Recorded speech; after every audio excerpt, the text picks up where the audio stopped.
Damage. Hello, everybody. How are we all? I hope we're doing okay today. It's 10 p.m. for you. That's probably because it's of CET. No EST for you. Emily _ welcome to the stream. Oh my god, it's Kennington Bear. I still expect you to write up that entire roleplay, Green Guy. Ben English, welcome to the stream. How you doing? Nicholas Machado, hello to you as well. Fabulous. I hope everything is going well today. We got anybody else in chat? Report Future, welcome to the stream. How you doing? Sagittarius, also welcome to the stream. How are you doing? I think I saw Werg earlier, but I don't know if she's still there. Okay. Right, without further ado, I think I shall go ahead and start doing some work. Okay. I can see some new people in chat now. Snizana Pesic and Swarm. Welcome to the stream. How you doing? And swap over to... Yes, I've got a treat for you guys. Only more Mungo and Midge. Poop sandwich.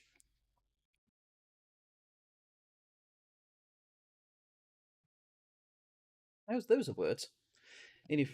Anyways, as before, I'm going to be putting on some old kids TV shows in the background that I like. Why is Link my phone just opened? Go.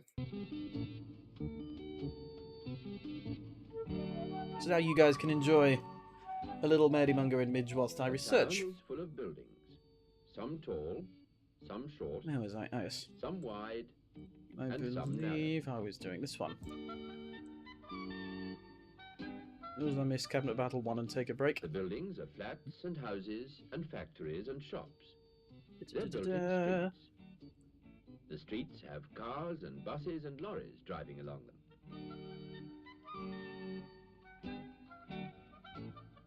The cars and buses and the streets are full of people.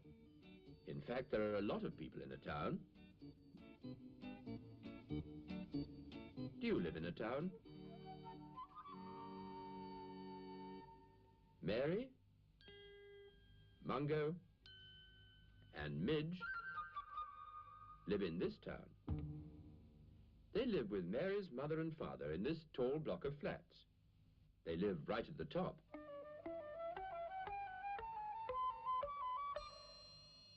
There are 8 flats built on top of each other. Mary, Mungo, and Midge live in the flat with the flowers growing in the window box. Did you do Peace Land of Bread from Hysteria? Maybe? There's Maybe? Mungo, At the moment I'm still doing the Hamilton one. there's Midge. And I want to get that out of the way. Mary, That's why I'm doing a Mungo, and Midge 3-hour have a work large stream sunny today. room to play in. A room full of games and toys. You and seem to like picture books. talking about your very Mary specific isn't at home flight at a the lot, moment. Henry Stigman. She's gone to see the new house her aunt has just moved into. It's so quiet, with Mary away, that Mungo is having an afternoon nap. At least, it was quiet. Just ignore the racist doll.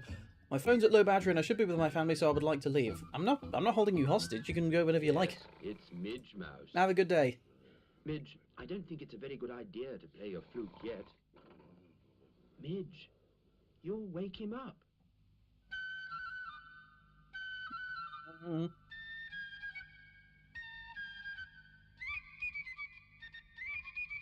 Right, now I need to research one specific thing. Namely... Midge Mouse, I was having a lovely dream. You were snoring. It was a horrible noise. It could have been no worse than the sound of your music. Well, I like that. Anyway, now that you have woken me up, I think I'll go for a walk to meet Mary and her mother. 3-hour stream, yes, he is to make up for the missing last 2. But Mungo did know. He'd heard Mary's father say the new house was along the river and down the main road. Mungo often went for a walk by himself. He just had to bark to let Mary's father know he wanted to be let out. As they live in a flat right at the top of the building, they go down to the street by the lift. Mungo is quite big enough to work the lift by himself.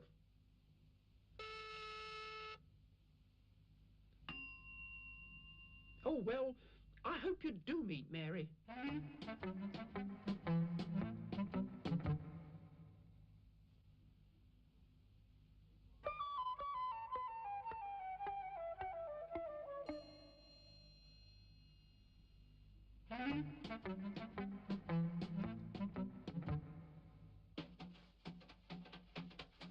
Left on his own, Midge was thoroughly enjoying himself. First, a ride round the playroom to see what he could find.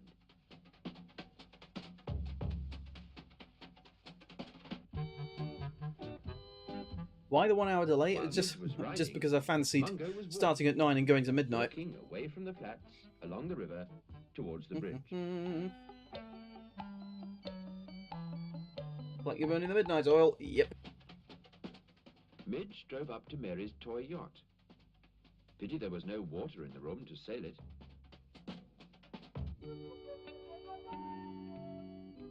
Mungo saw a real yacht as he stopped for a moment by the river.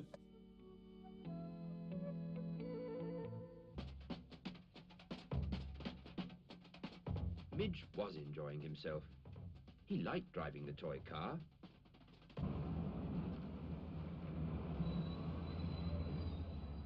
Mungo wasn't so sure that he did like cars or lorries or buses. The real ones were so big. Working on a video yourself, Shorty boy? Cool.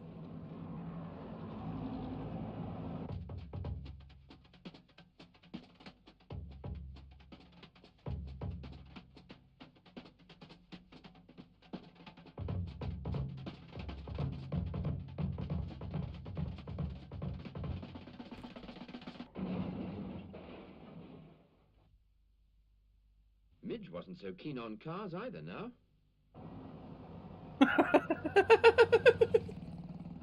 Mungo wanted to cross the street. He looked up and saw a beacon flashing. That meant there was a zebra crossing there. Mungo knew it was safer to cross the road on a zebra crossing. It's just as well you weren't driving a real car on a real road, Midge. The bumper's broken. Now what are you going to do?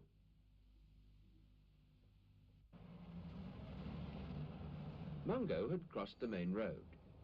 Now all he had to do was to walk until he found the new house. But he's not going the right way. Mungo, go back. Turn round. You're walking the wrong way. Mary is home again.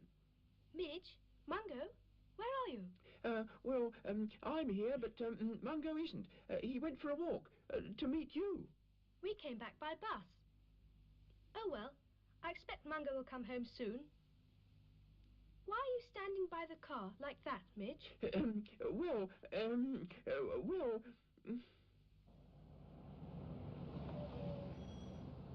But Mungo was still trying to find Mary. He walked and he walked. The new house couldn't be as far away as this. Mary was probably at home by now.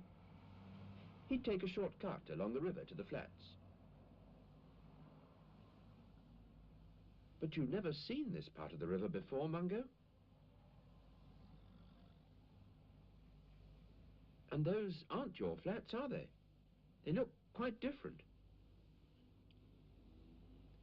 Mungo was beginning to realize he didn't know where he was. He was lost. He didn't know where he was or how to get home. Rock Wizard 1008, thank you so much. The car's all right Thank now. you so much, that means a Please lot. don't break it again, Midge. Mungo should have been home by now. I'll go and look for him. Don't get lost. Midge isn't big enough to get the lift by himself, so he ran down the stairs.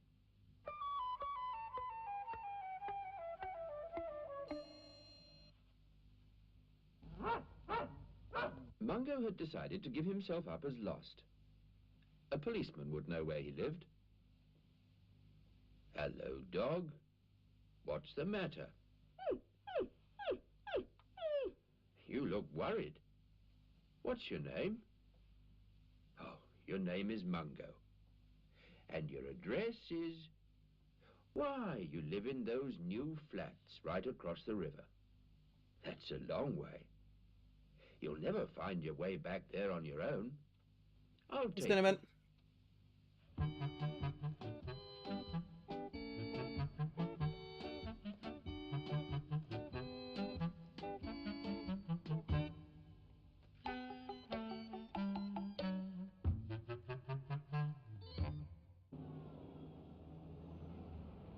Midge had run from the flats along the river to the main road. He saw the cars and buses and lorries, and they seemed even bigger and noisier to him than they had to Mungo. But he couldn't see Mungo anywhere. Midge remembered his own car crash. Perhaps Mungo had had an accident. When people have accidents, they sometimes have to go to hospital to be made better. Mungo was a dog. Dogs were animals. Ah, there was the animal hospital. Perhaps Mungo's in here, thought Midge. I'd better go inside and see. Midge stood on the door handle and looked in. There were 3 dogs there, but none of them looked a bit like Mungo. Poor dog, he's hurt his leg. And he's hurt his eye. He's got hiccups. Hic.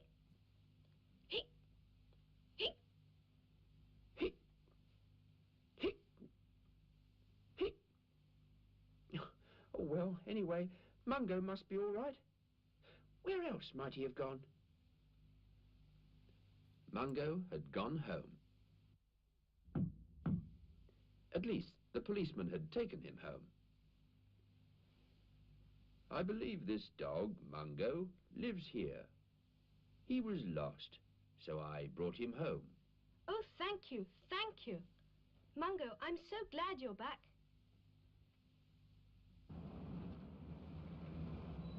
Midge, of course, didn't know Mungo was safe at home. He was still looking for him.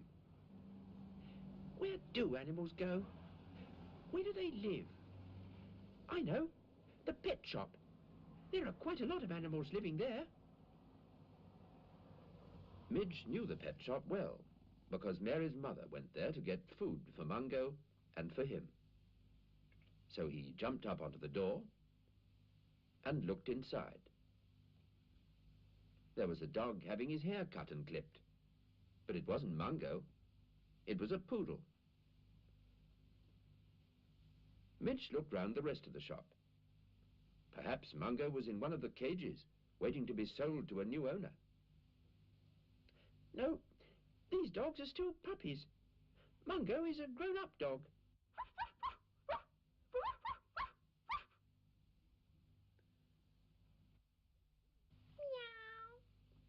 And he doesn't really like cats, or even kittens, so I don't suppose he's hiding in there. Oh, look, mice, like me.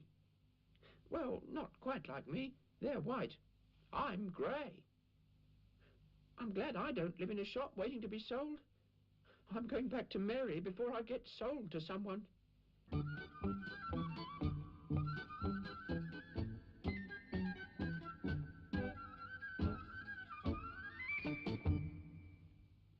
I wish Midge would come home. I expect he's lost now. I'm not lost. I went out to look for you, Mungo. And I found my own way home. I'm clever. Now, boys. Midge, you were very clever. But Mungo was clever too. Because when he did get lost, he went to a policeman. And he had his name and address on him. So the policeman knew where he lived. So you were both clever. And we're all home, safe and sound. There.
A town is full of buildings, some tall, some short, some wide, and some narrow.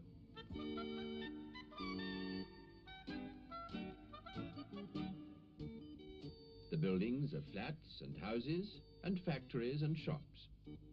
They're built in streets. The streets have cars and buses and lorries driving along them.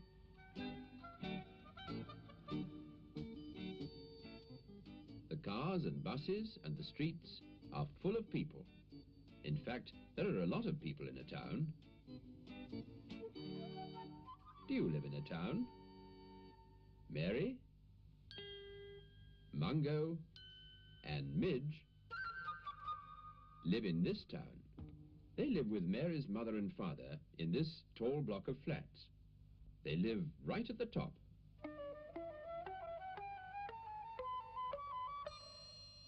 There are 8 flats built on top of each other. Mary, Mungo, and Midge live in the flat with the flowers growing in the window box. There's Mary, there's Mungo, and there's Midge. Mary, Mungo, and Midge have I a think large I'm done sunny here, so room let's to go play and move in. on to say no to this. A room full of games and toys and picture books. Mary's always got something to do. Today, she's showing Mungo her new picture book of nursery rhymes. Look, Mungo, here's a nursery rhyme for you. Old Mother Hubbard went to the cupboard to fetch her poor dog a bone. When she got there, the cupboard was bare, and so the poor dog had none.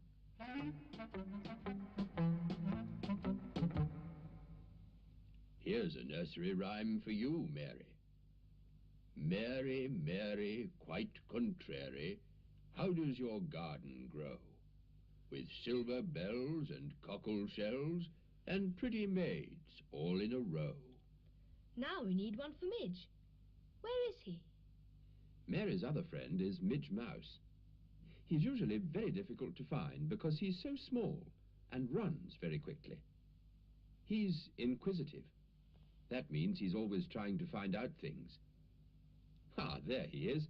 He's jumped on top of Mungo's head. He's got his flute, but he's only learnt to play one tune so far. You listen.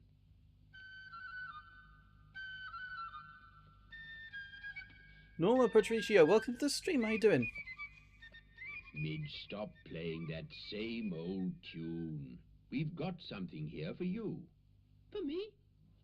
It's a nursery rhyme about a mouse. Can you guess what it is? A mouse. Let me see. Mouse. Hickory dickory dock, a mouse ran up the clock. There's a picture of a clock in this book. Hickory dickory dock, the mouse ran up the clock. The clock struck 1. Dong. The mouse ran down. Hickory dickory dock. But the hands aren't pointing to 1 o'clock. No, Midge, but you can move the hands on this clock, like this. Can you put them in the right place? Well, the long hand has to point straight up, like that. That's right.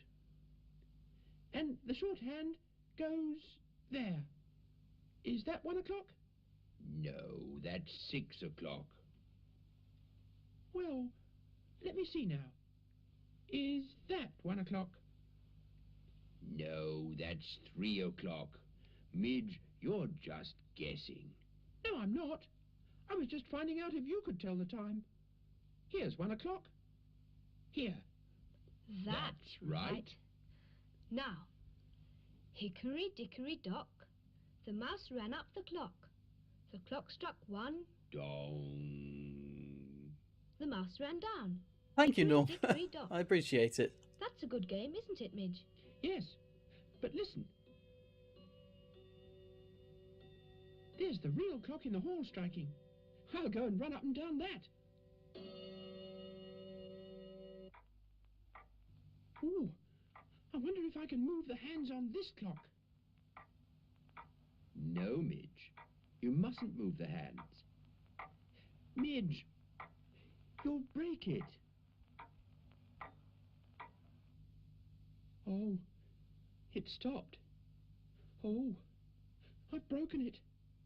Oh, I'd better get inside and mend it before anybody finds out. Midge knew that when the clock was working properly, the pendulum swung first to one side and then to the other.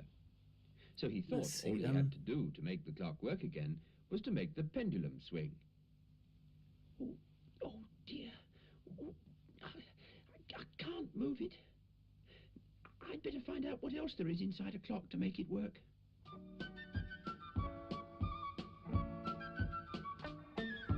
This is probably going to be the only What a lot of wheels.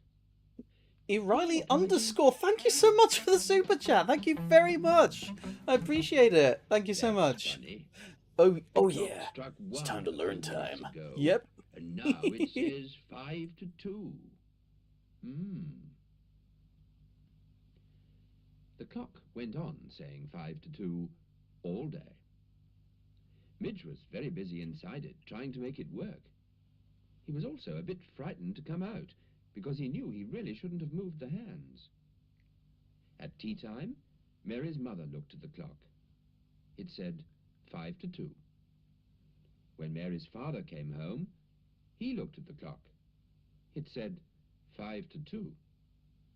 At bedtime, Mary looked at the clock. It still said 5 to 2. This clock needs winding up.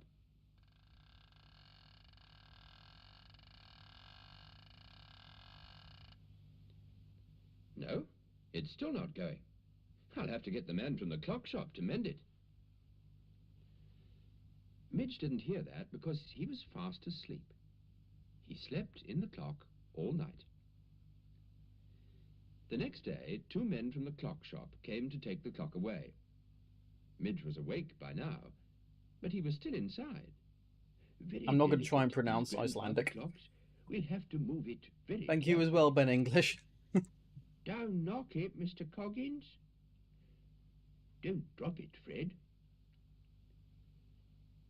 As Mary and her family live in a flat right at the top of the building, they go down to the street by lift. Midge was very fond of the lift, but it was the first time he'd gone down inside a clock. First visual inaccuracy in the whole thing. Mariah Reynolds is typically portrayed in the musical by the same actress as Peggy, who typically has black or brown hair. Problem is, Mariah Reynolds was blonde.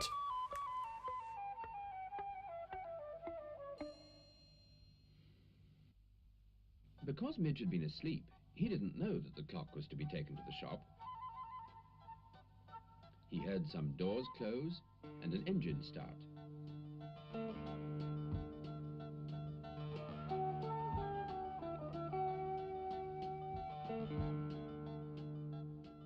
Midge felt the clock being taken out of the van and through a door. And then it was still and quiet. Midge waited for a bit. Then he opened the door and saw clocks. Clocks. Clocks everywhere. I've never seen so many clocks. There's a little house on the wall up there. I wonder if there's anyone at home. Hello? Please? Where am I? That's no good, Midge. He's only a cuckoo in a cuckoo clock.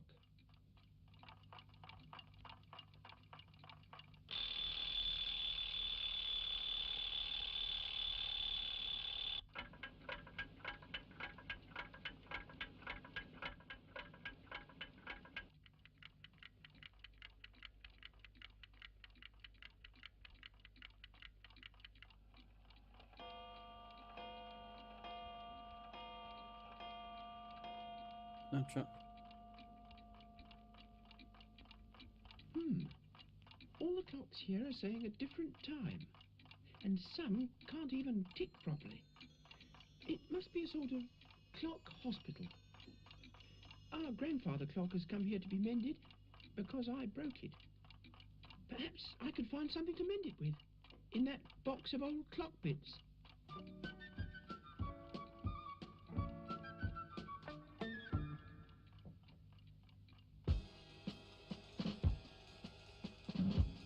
I think illiterate doesn't necessarily mean unable to speak.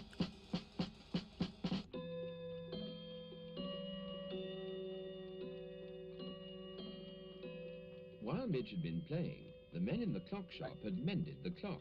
I need to go to the book itself. Seems 1 second. all right now, Mr. Coggins. Ah, yes. If you ask me, someone must have been playing around with the hands. The pendulum's swinging all right anyway, Mr. Coggins. Yes. Reading time. We'll keep Okay. the clock here until 4 o'clock to make sure it keeps good time. Midge tried to make friends with the cuckoo again. Hello. And cuckoo to you too. R for reverence. Careful, Midge. And Yes. Now, B. go back and look after your own clock. And mind you don't break it again. I just want to S now. There it is. But don't touch anything. Just look after it. It's 237. Let's try first. So Midge stood by the pendulum and looked after the clock.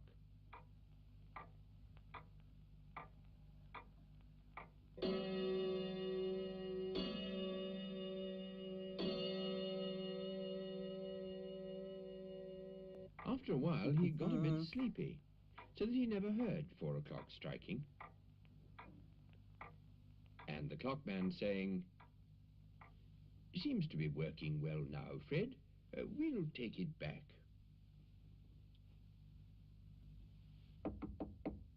Oh, I expect that's the grandfather clock coming back. And I expect Midge will be back as well. Mungo, you don't think Midge stopped the clock? Whatever he's been doing, he'll just pretend he's been looking after it. I did look after it. I went to the clock hospital. Repair shop. Well, it's a sort of hospital for clocks. And our grandfather clock is mended and well again. Come and see. There, you see? It's working beautifully. Yes. I wonder why it stopped yesterday. Well, if you ask me, somebody... Yes, well, somebody was playing around with the hands. I wonder who. Well, whoever it was, I'm sure he won't do it again, will he? No, Mary. I know he won't.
This, it seems...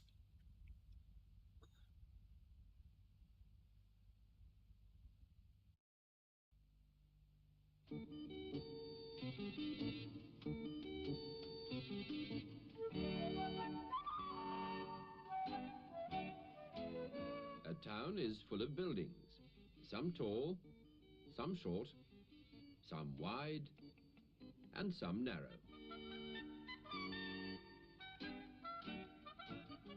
The buildings are flats and houses and factories and shops. They're built in streets. The streets have cars and buses and lorries driving along them.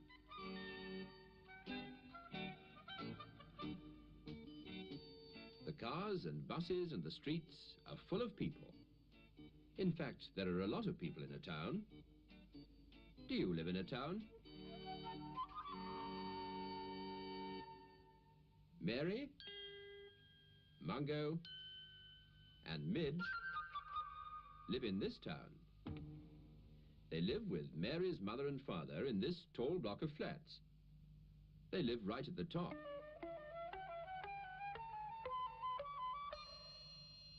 There are 8 flats built on top of each other. Mary, Mungo and Midge live in the flat with the flowers growing in the window box. There's Mary. There's Mungo. And there's Midge. Mary, Mungo and Midge have a large sunny room to play in.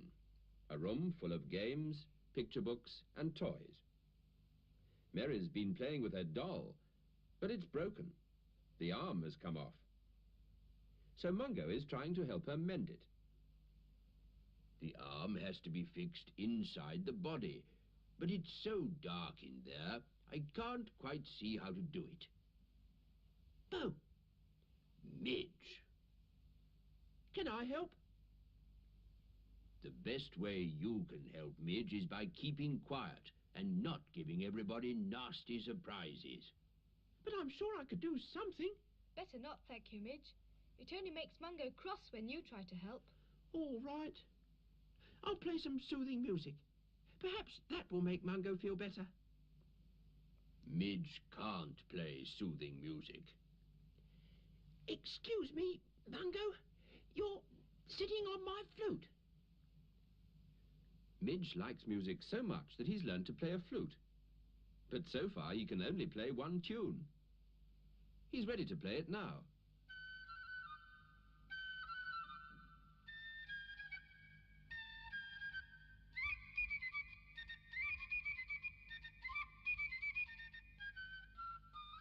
Right, okay. Let's have a look at the Smithsonian article on this. Why not ask your mother to take the doll to the toy shop to be mended? That's a good idea, Mungo.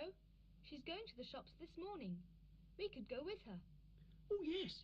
Let's. I think you'd be safer at home, Midge. Come on, Mary. Let's go and see your mother. So Midge was left all alone. For a while, he went on driving his car. But all the time, he was thinking about the toy shop. It sounded interesting. He'd never been to a toy shop before. How could he go too without anybody knowing? Then he had one of his good ideas. While Mary and her mother and Mungo were getting ready to go out, Midge could hide inside the doll. He was so small, nobody would know he was there. Mary came back to take the doll. Goodbye, Midge. We shan't be long. Goodbye. Be good. As they live right at the top of the building, they go down to the street by the lift. Today, Mary is going to get the lift.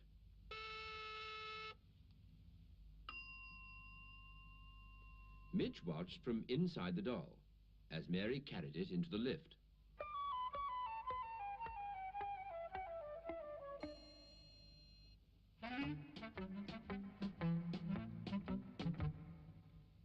And he was still watching as Mary and her mother followed Mungo out of the lift.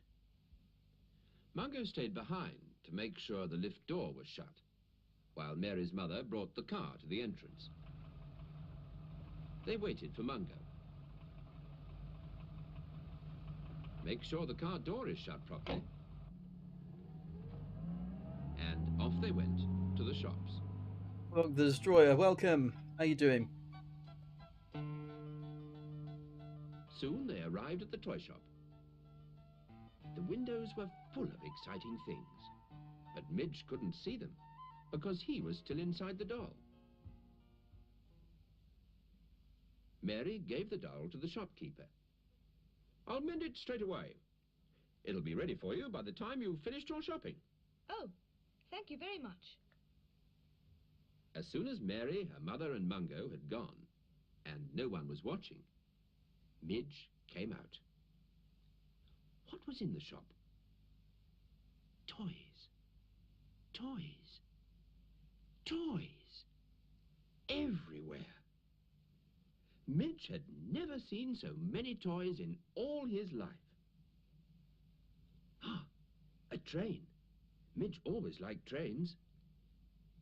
Oh, you're the guard, are you? And the driver as well? Hold tight.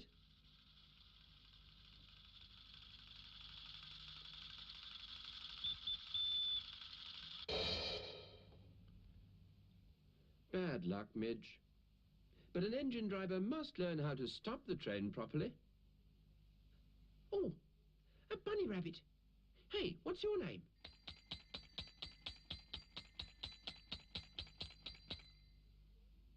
Goodness me, what a noisy rabbit.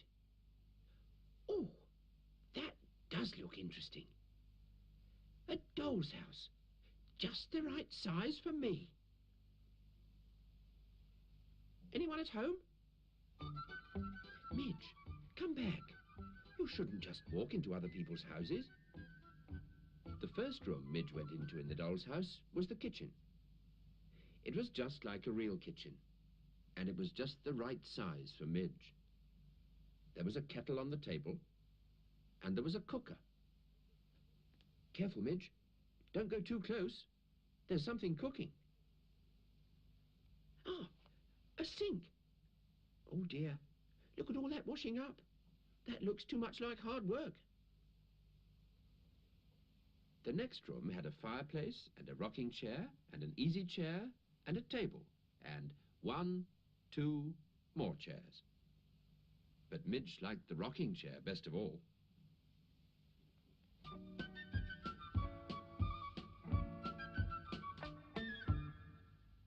There's a rug in front of the fireplace. Careful of the fire, Midge. You might get burnt. What's upstairs? A bathroom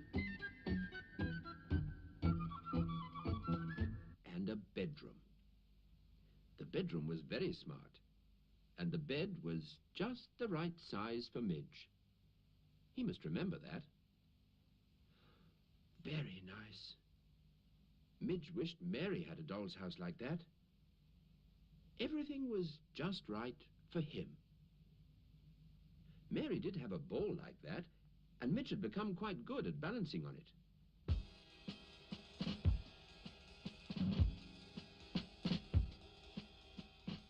Careful, Midge. Whoops. Ah, a teddy bear.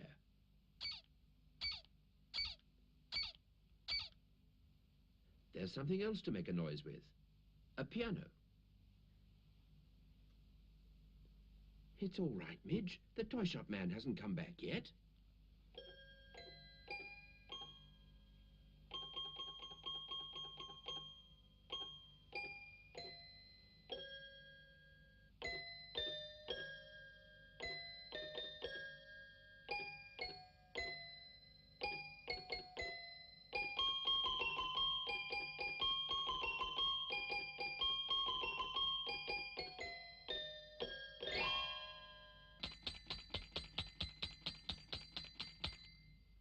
That's it.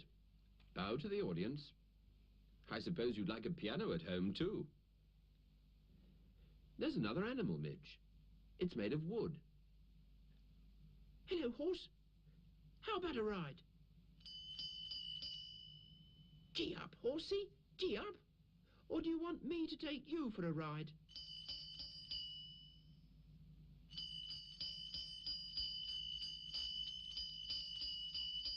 Oh, it's hard work. Oh, that looks exciting. Midge saw a toy spaceman standing beside his rocket.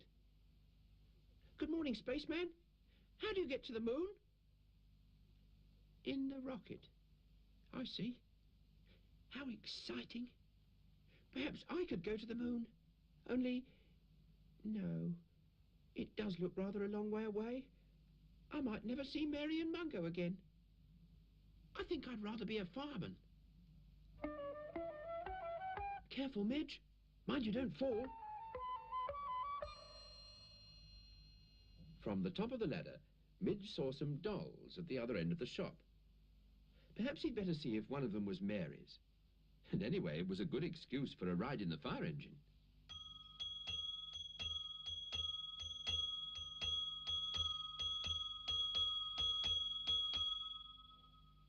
But that's a boy doll. That doll's got dark straight hair. Mary's doll has fair curly hair. And that's a clown. Mary's doll must still be being mended. I'm rather tired. I think I'll go back into my house and have a nap. So Midge went back into the doll's house, and a moment later, he was snug in bed. Just the right size. Very soft and comfortable. Good night.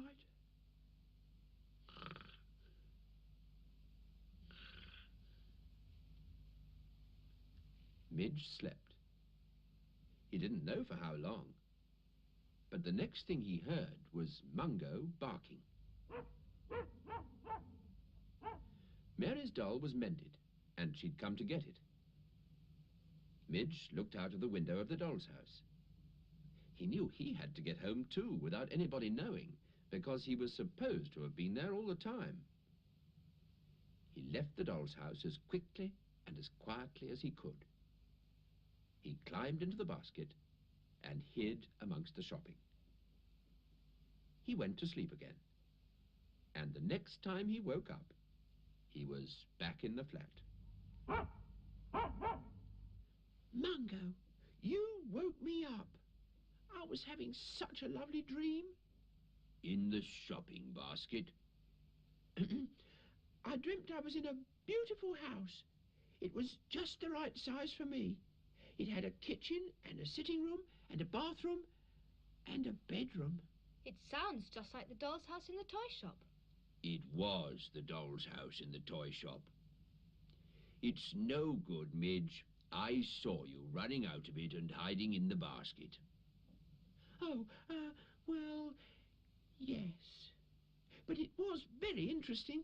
And when I grow up, I'm going to be an engine driver and a concert pianist and a fireman and... And you know what you're going to be now, Midge? You're going to be a good mouse and do what you're told. Yes, Mary. At least, I'll try.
A town is full of buildings. Trying to find reference Some tall, to this. some short, some wide, and some narrow.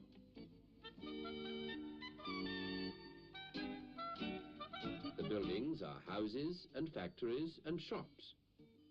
They're built in streets. The streets have cars and buses and lorries driving along them.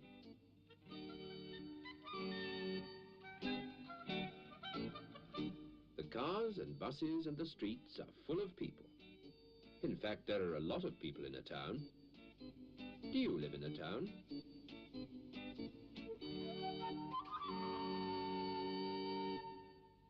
Mary, Mungo, and Midge live in this town. They live with Mary's mother and father in this tall block of flats. They live right at the top.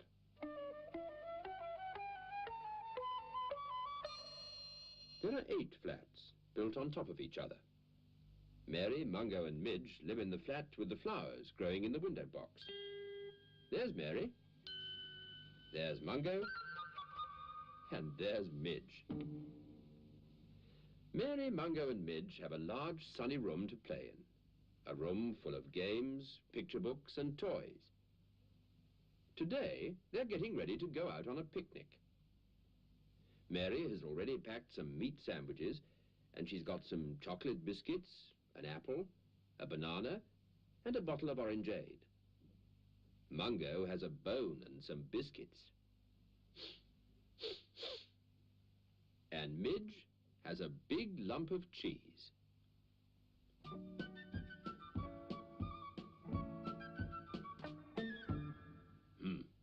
Midge had a big lump of cheese. Midge, you've eaten your picnic already. Now you've no food to take with you. What a silly mouse. Oh, well, I'm ready. So am I, when I've changed my clothes. I'm not ready. I'll wait up here for Midge. We'll join you in the car. Midge likes music. He likes music so much that he's learnt to play a flute. But he's only learnt one tune, and he has to play it before he goes out. You listen.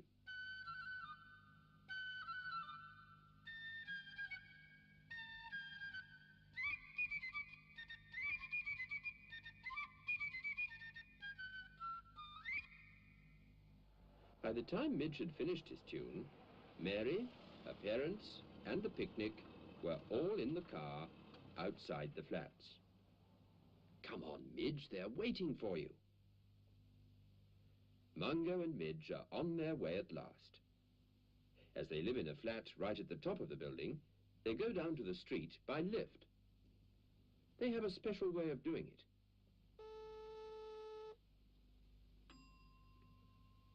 If they don't come soon, I'm going without them.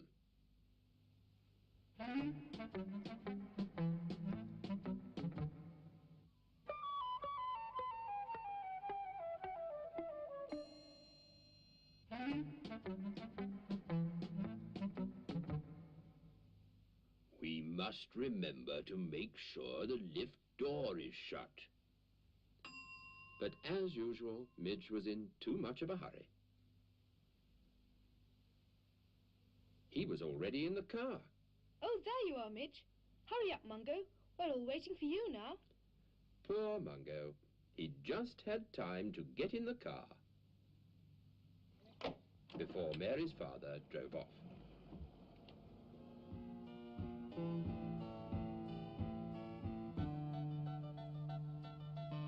But a car won't run without petrol. So Mary's father stopped at the nearest garage.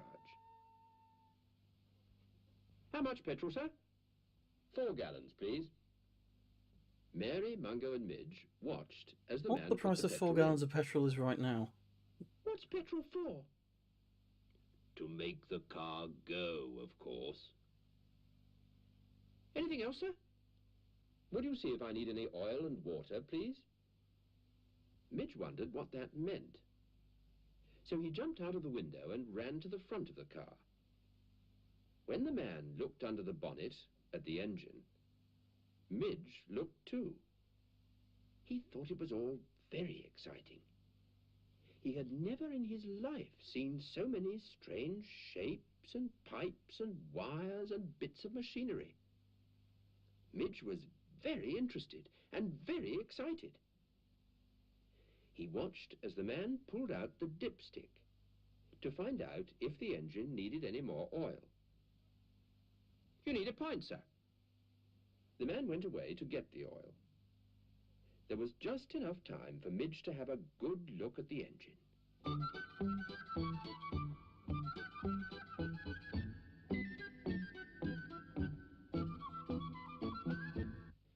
man came back with a pint tin of oil. Midge jumped back onto the side of the car and watched him pour the oil into the engine. Then he watched the man pouring some water into another part of the engine. Then he looked round and saw something else. Another car was being pushed into the garage workshop. I must go and have a look in there to see what's happening. Inside, he saw that the car had a flat tire. There were a lot of other cars waiting to be mended. He watched a white car going up on a sort of platform.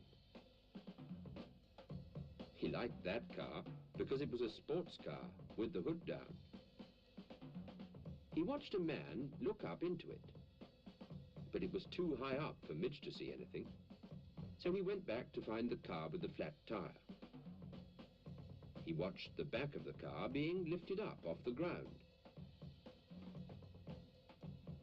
Then he hid behind an old oil can and watched the man taking the wheel off the car.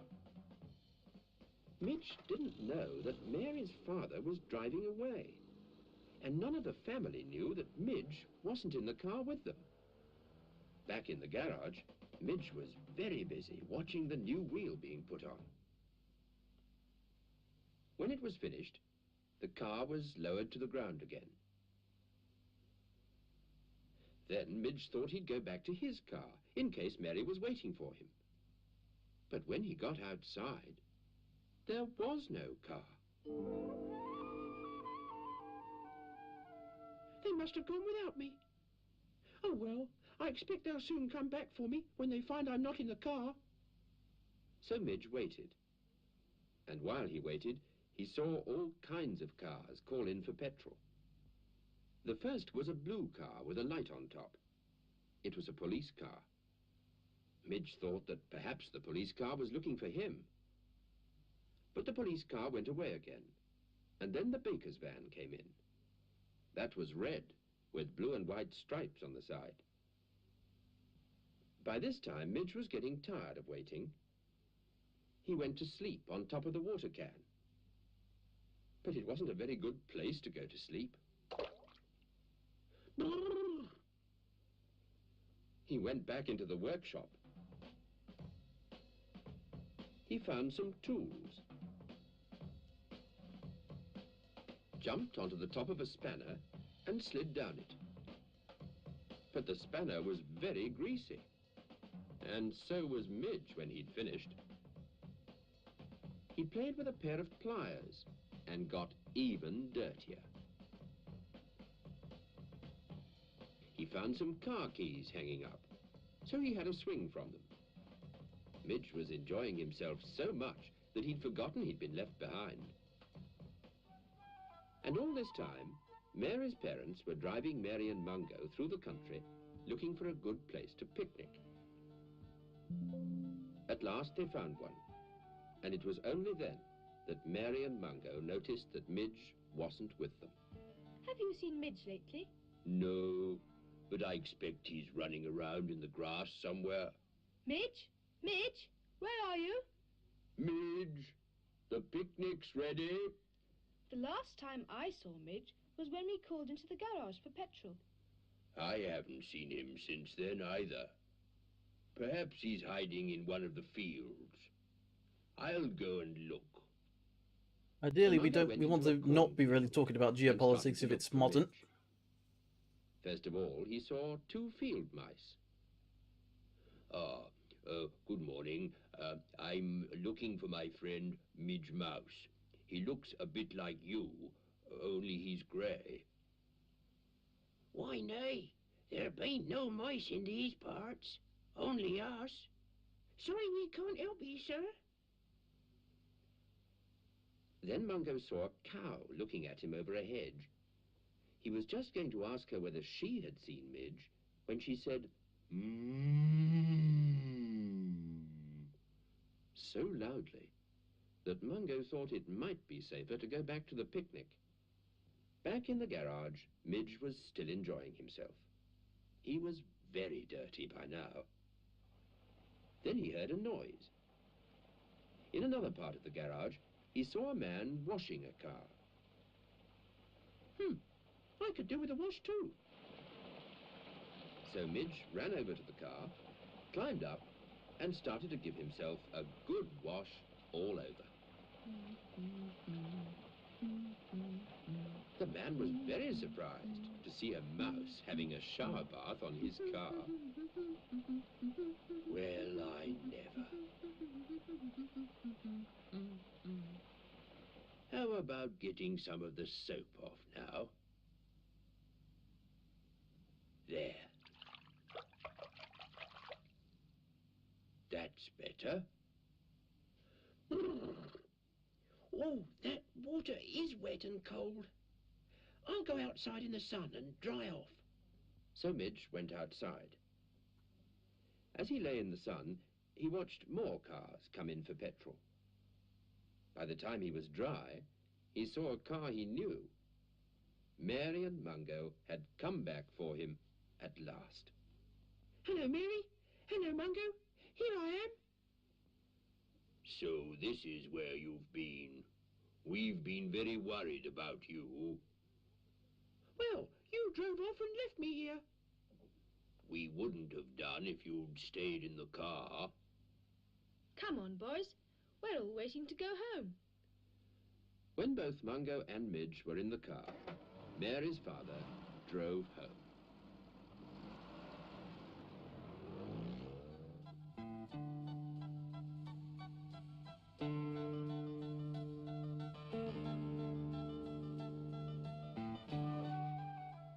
As soon as they got back to the playroom, Midge ran straight to Mary's toy car. Now what are you going to do, Midge? Well, first I'm going to put petrol into it to make it go.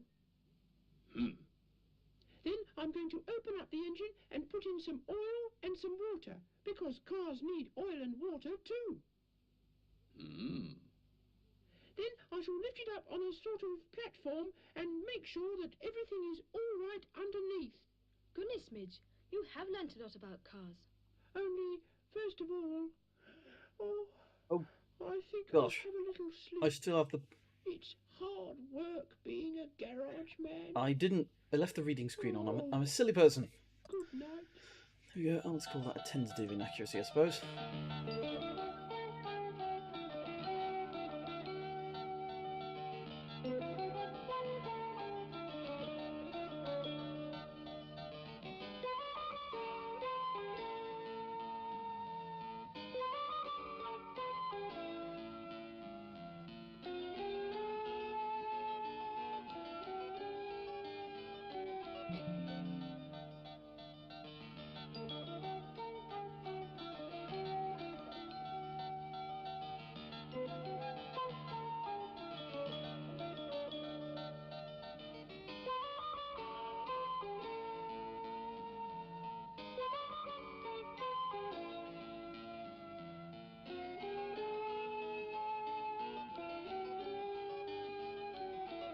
I'll have to see if I can get this book somewhere. Matty's Gaming, hi, welcome to the stream, how you doing?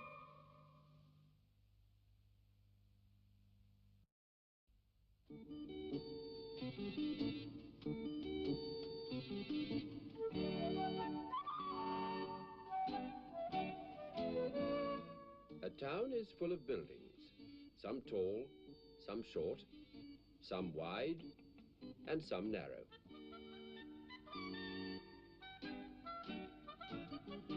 The buildings are flats and houses and factories and shops. They're built in streets. The streets have cars and buses and lorries driving along them. The cars and buses and the streets are full of people. In fact, there are a lot of people in a town. Do you live in a town?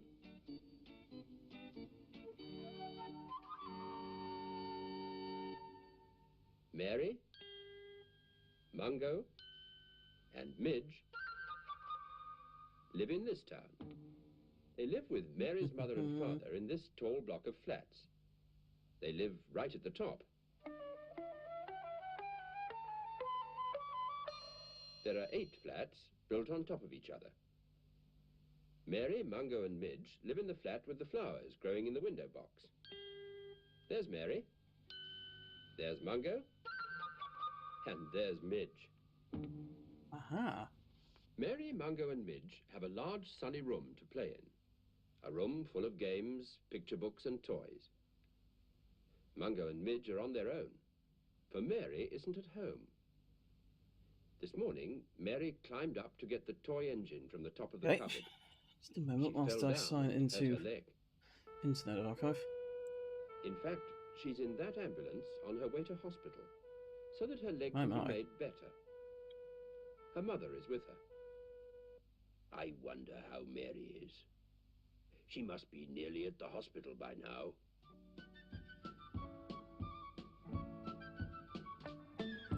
Midge, be careful, or you'll fall and hurt your leg too. Look out! I'll borrow this book for 1 hour. I've hurt my tail. You silly mouse. I've told you to be careful. Have you really hurt yourself? Yes. Well, let me see. I think I'm all right. I just wanted something to do. I keep thinking about Mary. I suppose you could play your flute. Midge likes music. So does Mungo, although he doesn't usually like listening to Midge because Midge can only play one tune. You listen. Here we go.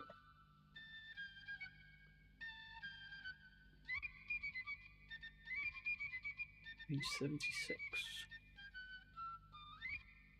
Shall we go to the hospital to see how Mary's getting on? I'll put it full Animals screen, this aren't one. allowed inside hospitals. But I suppose we could wait for her Page outside. 76 we needed. Yes, let's. Mary was already at the hospital. She was carried out of the ambulance on a stretcher, so that she didn't have to walk on her bad leg. It looks as though she's enjoying the ride, doesn't it? What was it? Mungo and Midge are on their Page way. 76, okay. As they live in a flat right at the top of the building, they go down to the street by lift. Hang on. They have a special way of doing it. Here we are. Is While it? Mungo and Midge Oh. were getting into the lift, Mary was being pushed down a long corridor in the hospital. Here we go. Music you must remember. Still doesn't give the date. Sod. Return. We must remember to make sure the lift door is shut. But as usual, Midge was in too much of a hurry. He was already running through the grass and the flowers on his way to the hospital. In the hospital, Mary was taken to a doctor who looked at her leg. He thought Mary might have broken a bone in her leg, but he wanted to have a special photograph taken of it so that he could see exactly what was wrong. Midge had got to the hospital. He knew he shouldn't really go inside, but he did want to see Mary, and he wanted to see what a hospital was like inside. But how could he get in without anybody seeing him? He looked around. He saw a man selling flowers. Lovely flowers! Buy some lovely flowers! Midge knew that sick people staying in hospitals liked having flowers given them, so those flowers would all be taken in. Midge hid in a bunch of red roses. He saw Mungo arrive. Mungo was looking for Midge, but Midge went on hiding because he knew Mungo would stop him going into the hospital. Mary was having a photograph taken of her leg. It was a special photograph called an X-ray.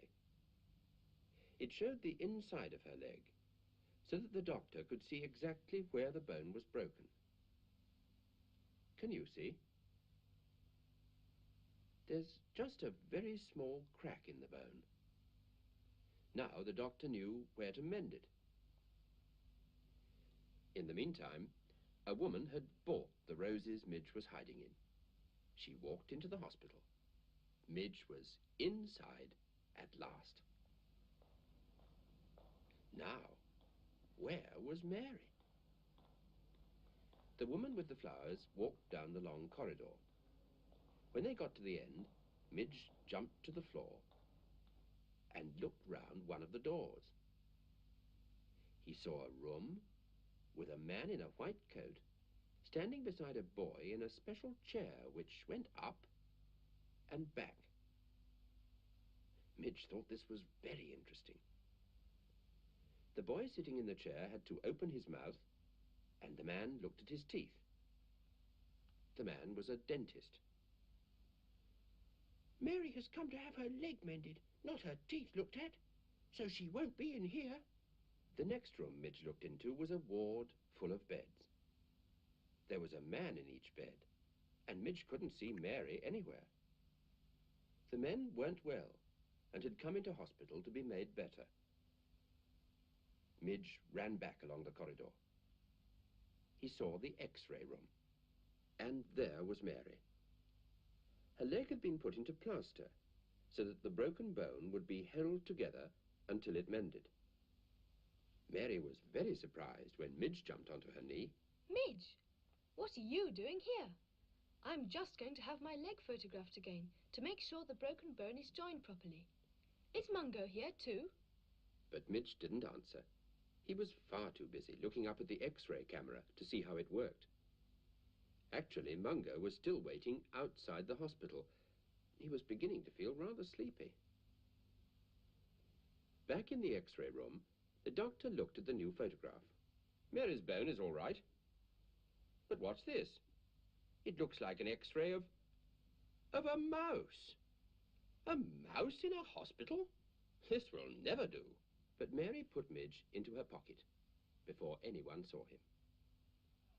As it was quite late and past Mary's bedtime, the doctor said Mary could stay in the hospital for the night. She and Midge were taken to a ward full of boys and girls. Mary's mother took Mungo home. She was going to come back for Mary the next day. A nurse put Mary to bed and made her comfortable.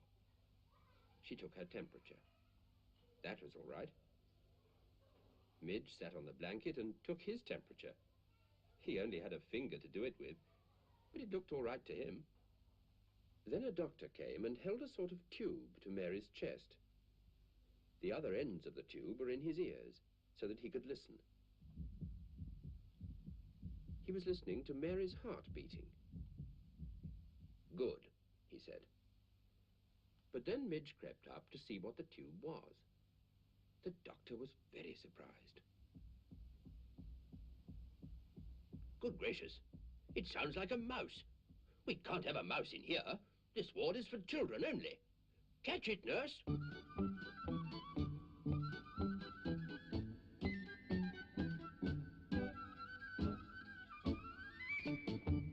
In the end, the doctor decided that Midge must have gone outside.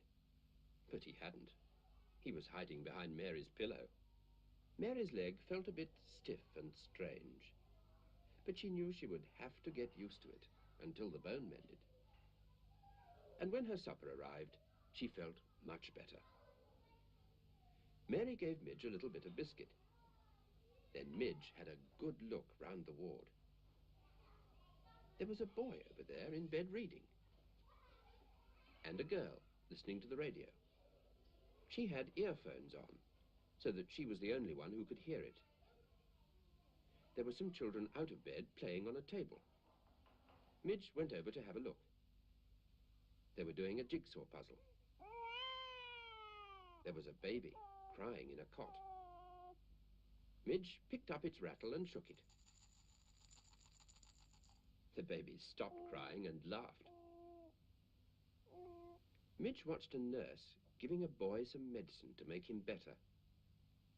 Midge thought the medicines looked very exciting, but even he knew that you must never take anything out of a medicine bottle without being told.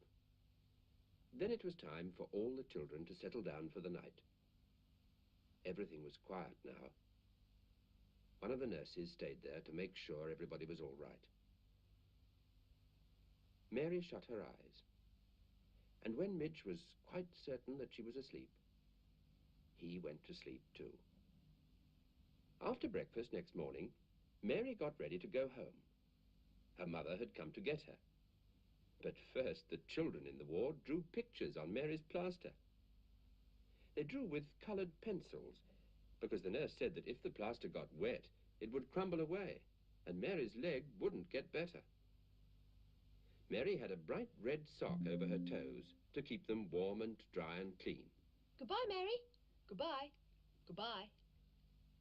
When Mary got home, Mungo was waiting for her. Hello, Mungo. How are you? How are you, Mary? Can you walk with all that plaster on your leg? So Mary tried to walk. It was hard at first. Ooh, it does feel stiff and funny. Midge pretended he was in plaster too.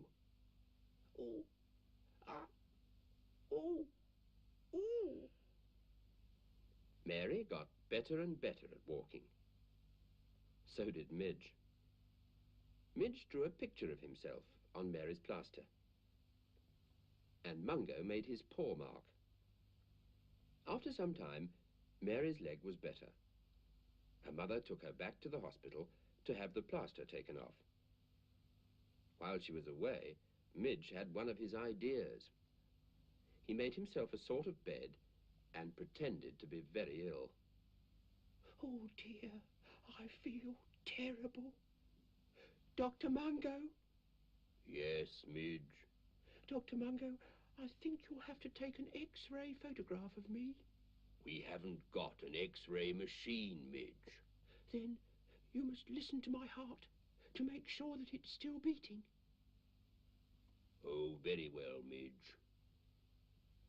Yes, well, it sounds all right to me. And now, you must bring me a nice supper, because even ill people have to eat. Huh. Hello, boys. Look, the plaster's all gone, and my leg's quite well again. Oh, I am glad, Mary. Now you can look after me.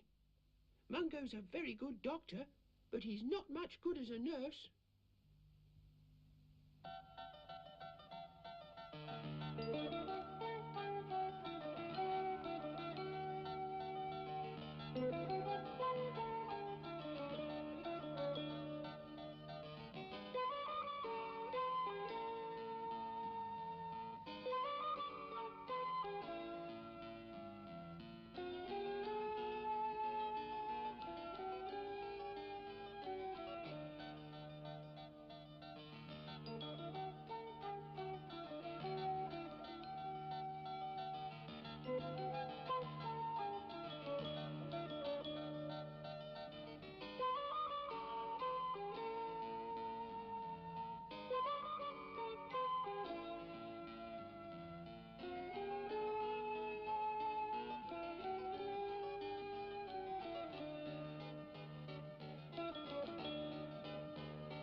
A town is full of buildings, some tall, some short, some wide, and some narrow.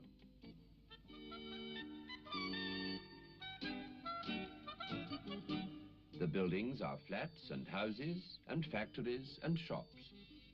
They're built in streets. The streets have cars and buses and lorries driving along them.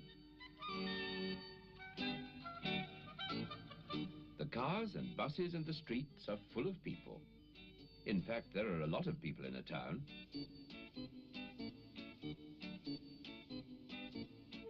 Do you live in a town? Mary, Mungo, and Midge live in this town. They live with Mary's mother and father in this tall block of flats. They live right at the top. There are 8 flats built on top of each other. Mary, Mungo, and Midge live in the flat with the flowers growing in the window box. There's Mary. There's Mungo. And there's Midge. Mary, Mungo and Midge have a large sunny room to play in. A room full of games, picture books and toys. Midge is so busy driving Mary's toy car that he doesn't know Mary is waiting for him with her parents in their car. They're all going to the seaside for the day.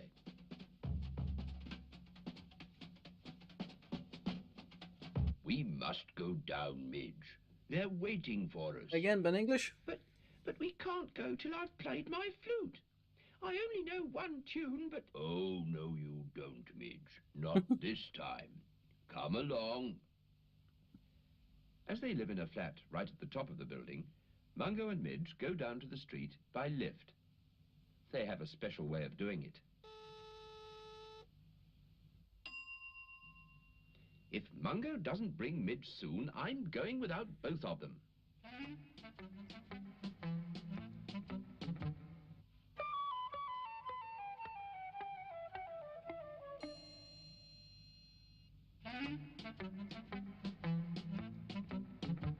We must remember to make sure the lift door is shut. But as usual, Midge was in too much of a hurry. He was already in the car. Oh, there you are, Midge. Come on, Mungo. We're waiting for you now.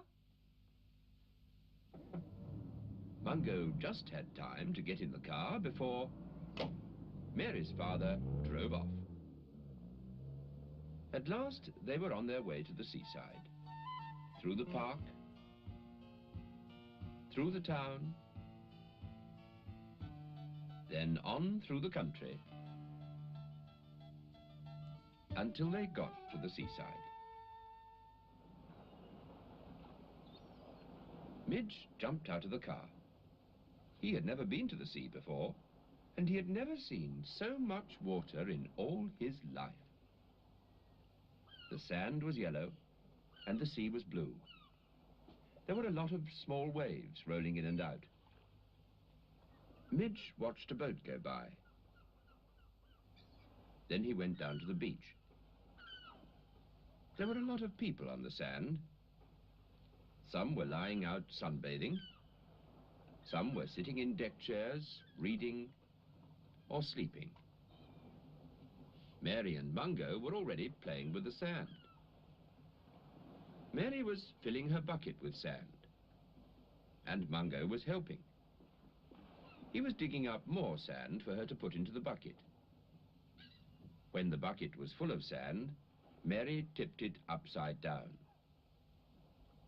Then, when she took off the bucket, she'd made a sandcastle. There. Look what I've made. I'm the king of the castle. Whoops.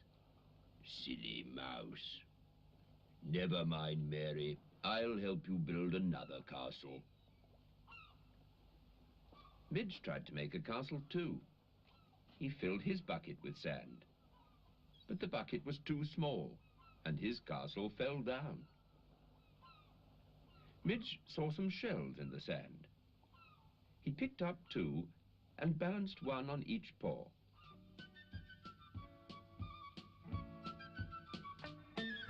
Then he watched some people swimming and playing with a ball in the water. There was a dog barking at the sea,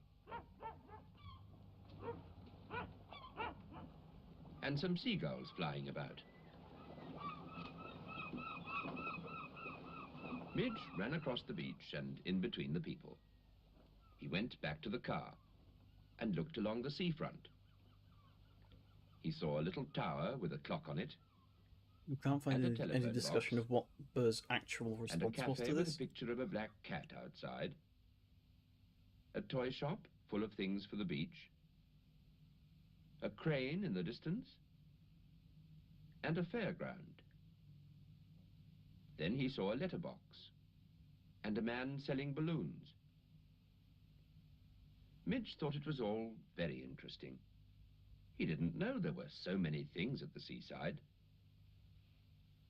He saw Mary having an ice cream. Then he thought he'd go back to the beach to find Mungo. But it was so warm and sunny that Mungo had fallen fast asleep beside the sandcastle that he and Mary had made. think I'll play my flute. Now. Not when I'm trying to sleep, Midge. I'll look after your flute, if you don't mind. Now I haven't got anything to do. You can play at being king of the castle, Midge. Very quietly. Oh, all right. Now, perhaps I can have some peace and quiet. I'm the king of the castle. Get down, you dirty rascal. Mungo went back to sleep. He looked so comfortable, and it was so warm and sunny, that Midge lay down on his back on top of the sandcastle. Very soon, he went to sleep too. And while he was asleep, he had a dream.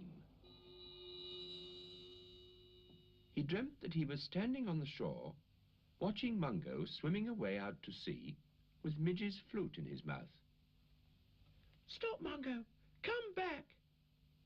But Mungo didn't answer. And suddenly Midge dreamt that he was in Mary's toy boat, sailing after Mungo. Ahead of him, he saw a red boat coming towards him. Midge sailed up to it to see if Mungo was hiding in it. But when he got to the boat, it changed into a letterbox. Midge could hear barking. Perhaps Mungo's inside, he thought. So he jumped in. Down and down he fell, and landed not among the letters, but in the clock shop. At one end of the shop, he thought he saw Mungo, but when he ran to catch him, Mungo disappeared again. So Midge went up to the cuckoo clock and asked, Please, Cuckoo, have you seen my dog anywhere? But then the cuckoo clock changed into a black cat. And in his dream, Midge saw that there were lots and lots of black cats. Midge doesn't like cats very much, so he was rather glad when the last black cat suddenly changed into a red telephone box with Mungo inside. Mungo seemed to be making a telephone call, but when Midge ran up to him, the telephone box changed into the doll's house in the toy shop. And now in his dream, Midge thought he could hear Mungo snoring.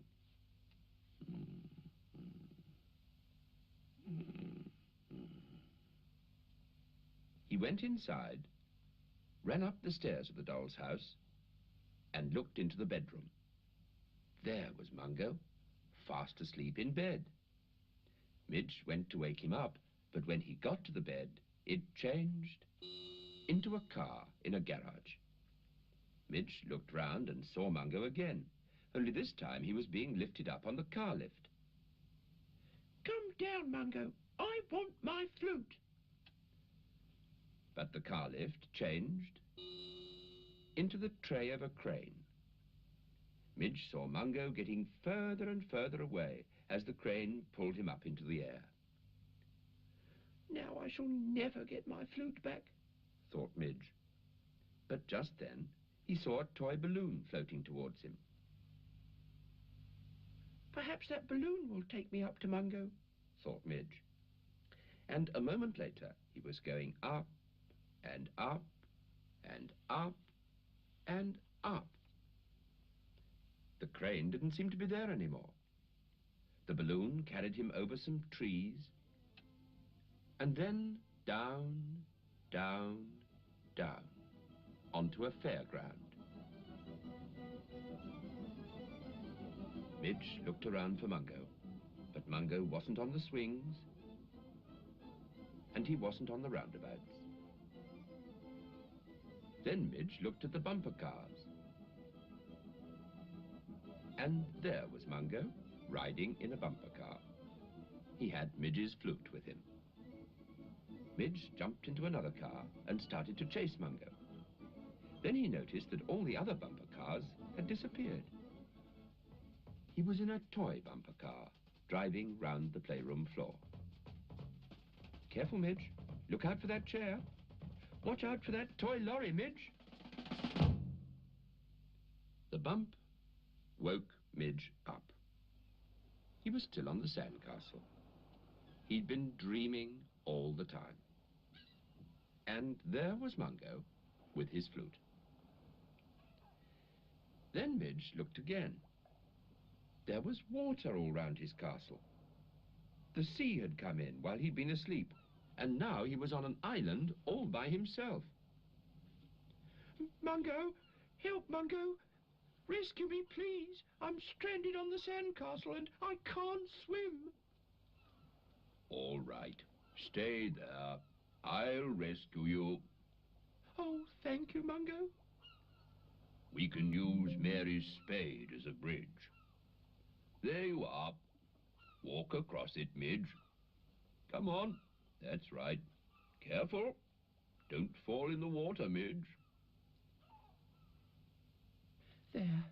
I'm safe. Hello, Mary. Are you all right, Midge? Did you have to rescue him, Mungo? Yes, but I wouldn't have had to if Midge could swim. Yes, well, thank you, Mungo. And, thank you for looking after my flute for me. I think I'll play a tune. Not now. There isn't time. Wait until we get home, Midge. Poor Midge. When they got home, the very first thing he did was to play his flute.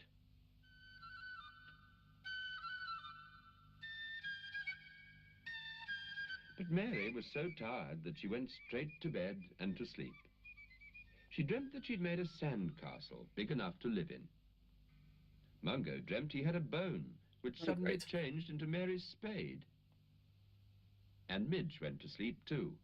We've got one He of those dreamt he bots was playing coming a in. very, very big flute.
A town is full of buildings, some tall, some short, some wide, and some narrow. Okay, I'm pretty certain that the entirety of Skylar Defeated is just and factories and shops. They're built in streets. mentioning a few things that Streets happened. have cars and buses and lorries driving along them. A river runs through the middle of the town. The river has large boats and small boats on it.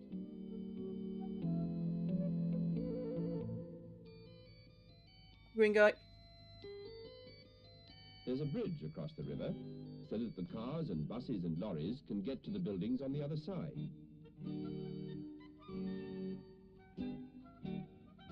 The cars and the buses and the streets are full of people. In fact, there are a lot of people in a town. Do you live in a town?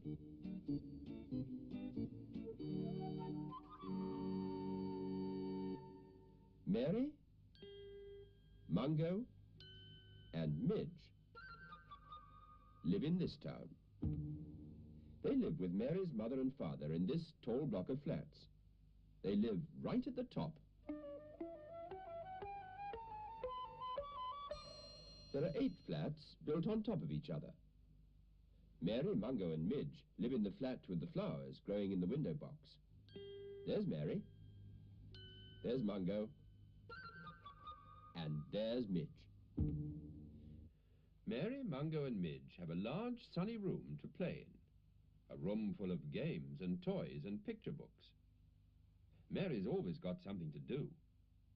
Today she's looking at one of her books. It's full of pictures of ships and boats. Mungo is very interested. There seem to be so many different sorts of boats. Mary's other friend is Midge Mouse. He's usually very difficult to find because he's so small and runs very quickly. He's inquisitive. That means he's always trying to find out things.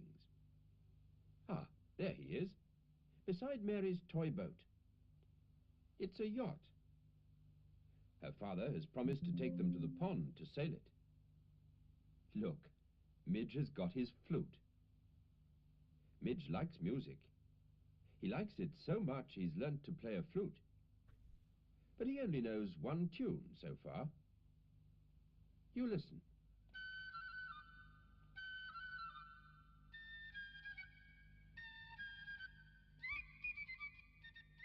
Mary and Mungo have seen a boat on the river, like the one in this picture. Do you remember seeing one like it? It's a tug. The next picture is particularly interesting and exciting. What is it going to be? It's a liner. It's so big, it takes people on long journeys across the sea. It sometimes takes days and days, and the people sleep and eat on it. There are even small shops on a liner. Can we see a liner on the river? No, our river isn't deep enough or wide enough for a liner. But we could see a boat like this on the river, and people live on it. What is it? It's a houseboat. People live in it just like a house, but it's a boat, so it's called a houseboat. I'd like to see some real boats. Well, we've got to go along the river to get to the pond, so you will see some boats. I must get ready. I'll take Midge down to see the boats on the river. We'll meet you by the pond, Mary. Midge hasn't learnt to swim yet, so he's got a life jacket to wear, in case he falls into the water. He also has a sailor's cap. He wears that because he likes it.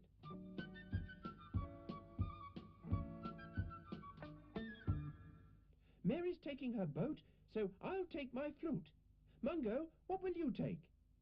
I'm taking you. That's quite enough for me to look after.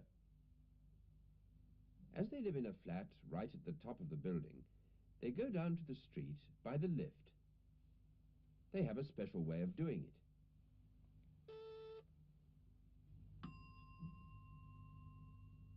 See you at the pond, boys. You know, the round pond in the park.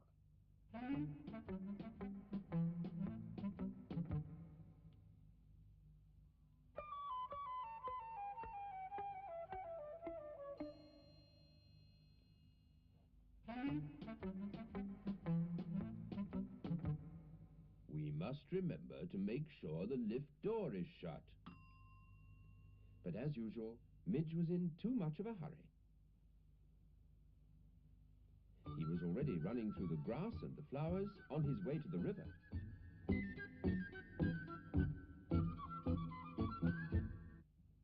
That mouse will never wait for me.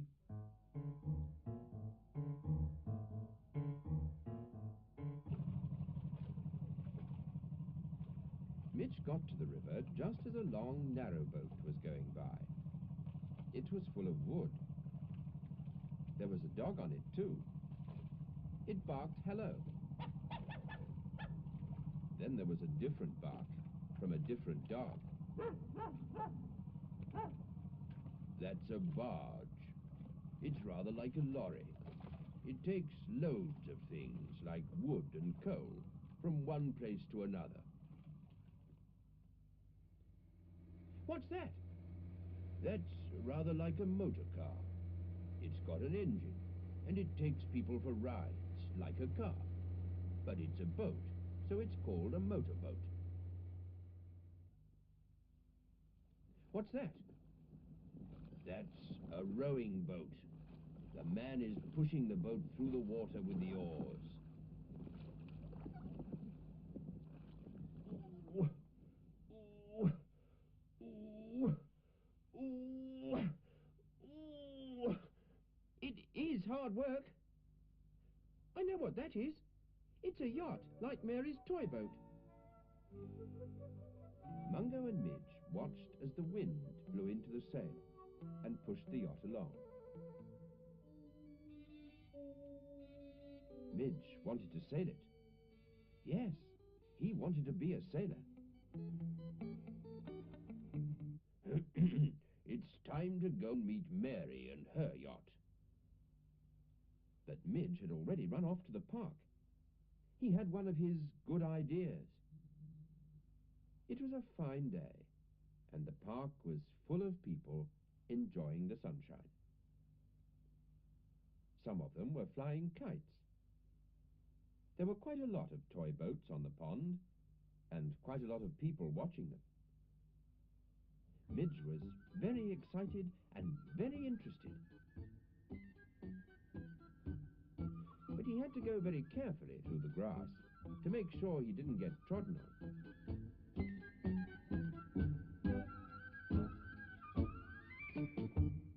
At last, he got to the pond and found Mary and her father getting the toy yacht ready to sail. Oh, there you are, Midge. Will you hold on to my boat, please, while we go and get an ice cream? And mind you don't fall into the water. You can't swim yet. Couldn't be better, thought Midge, as Mary went away, because it fitted in very well with his good idea. It was only a toy boat for Mary to play with, but it was just the right size for Midge to sail. Midge had heard of men sailing round the world on their own. He wasn't quite sure how big the world was, but he knew it was round, and this pond was round. So he would pretend it was the world and sail round it. Mary was too busy eating her ice cream to see what Midge was up to. He was still holding the string, but now he was on board the boat.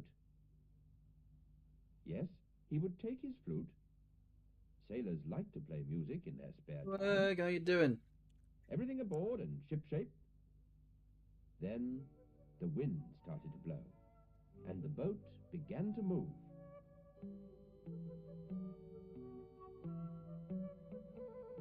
Mungo got to the pond just too late.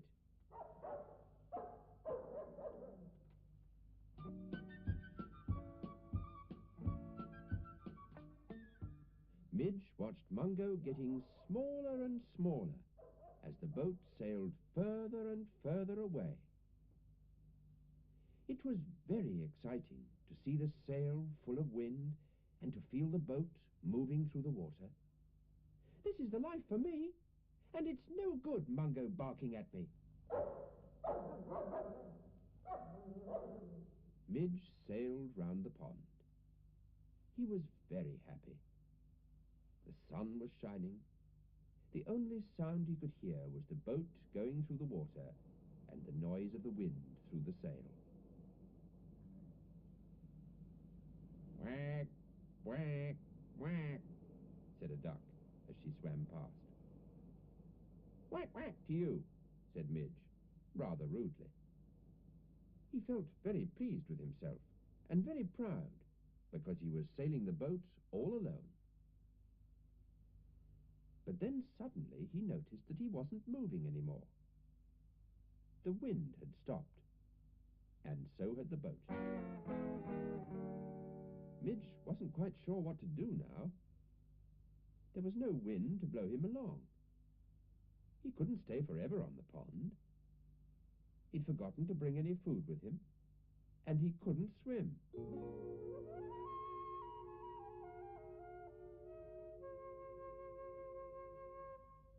He tried to row himself home, but it wasn't easy without any oars.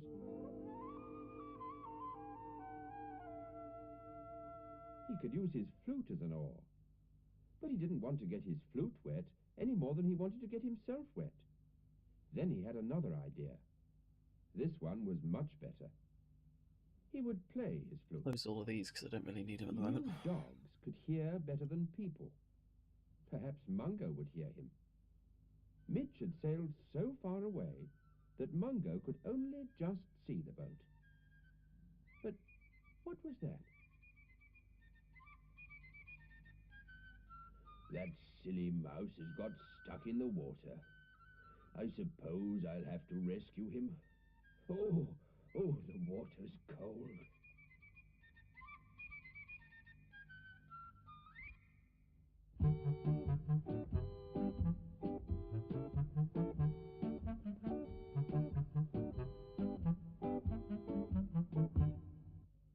Mungo, oh Mungo, oh I'm so glad to see you.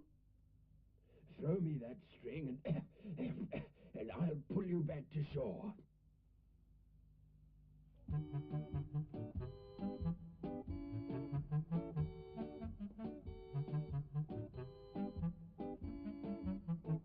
Midge, you must never go out in a boat on your own, especially as you can't swim. I wanted to go round the world. Round the pond, I mean. You will have to find out how to sail properly first, and how to swim. Oh, I don't like cold water. It was time to go home. Mary put Midge and his flute into her pocket to make sure neither of them got lost. Mungo shook himself dry. Oh, what a silly mouse.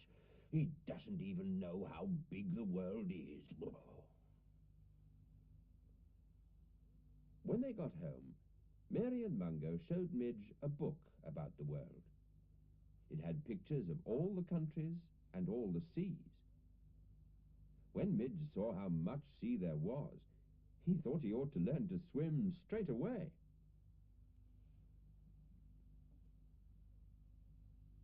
That is a good idea, Midge. I love swimming. Yes, so do I. When the water isn't so cold.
A town is full of buildings, some tall, some short, some wide, and some narrow.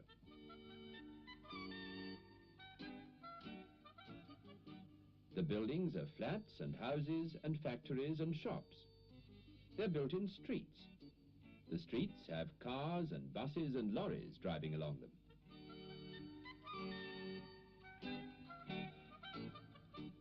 The cars and buses and the streets are full of people. In fact, there are a lot of people in a town. Do you live in a town?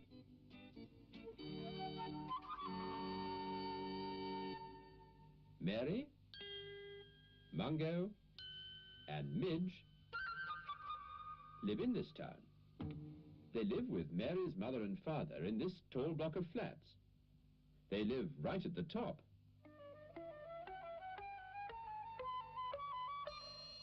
There are 8 flats built on top of each other. Mary, Mungo, and Midge live in the flat with the flowers growing in the window box. There's Mary. There's Mungo. And there's Midge. Mary, Mungo, and Midge have a large, sunny room to play in. A room full of games, picture books, and toys. Mary is busy cutting out a picture at the moment. She has cornflakes for breakfast every morning. And when she has finished the whole packet, she saves it, because there's a picture on the back to cut out. Each packet has a different picture of a machine that can fly. Mungo is very interested. But where is Midge? Hello. Lovely crumbs in this packet. I thought you were very quiet, Midge.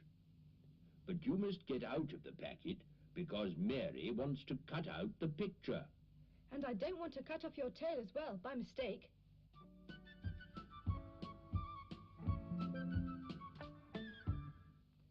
Midge likes music even more than he likes eating cornflake crumbs.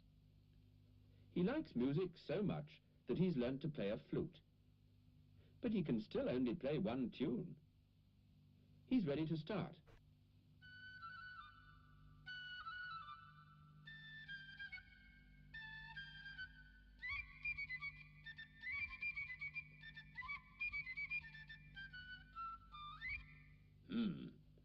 So people have really flown in things like these?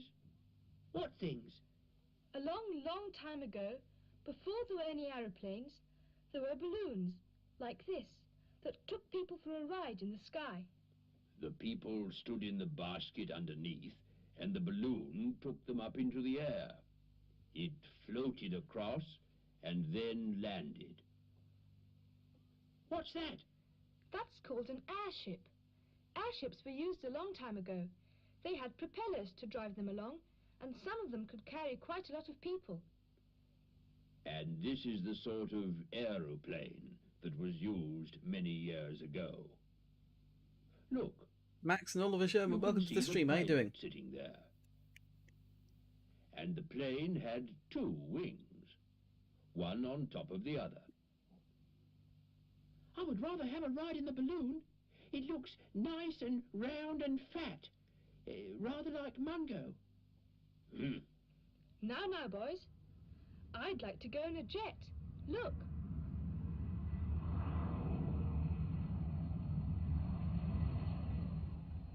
No, it's that helicopter for me.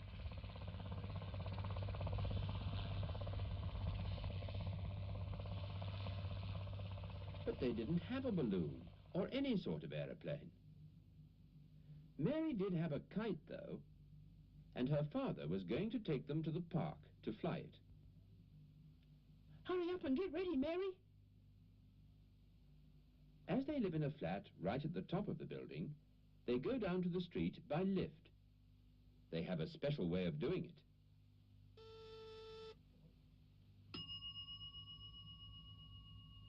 I'll meet you in the park, boys.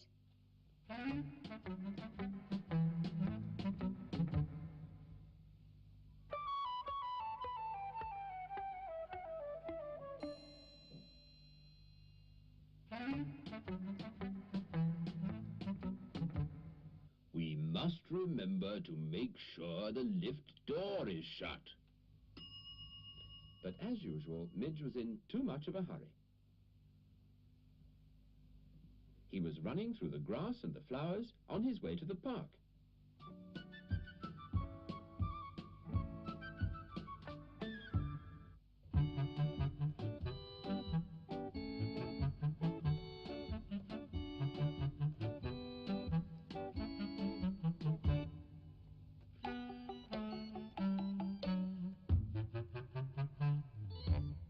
By the time Mungo caught up with Midge, he was already in the park, watching a man selling balloons. Balloons, 6pence each. Red balloons, blue balloons, yellow balloons, green balloons, any colour, 6pence each. If I had a balloon, I could have a ride in the sky.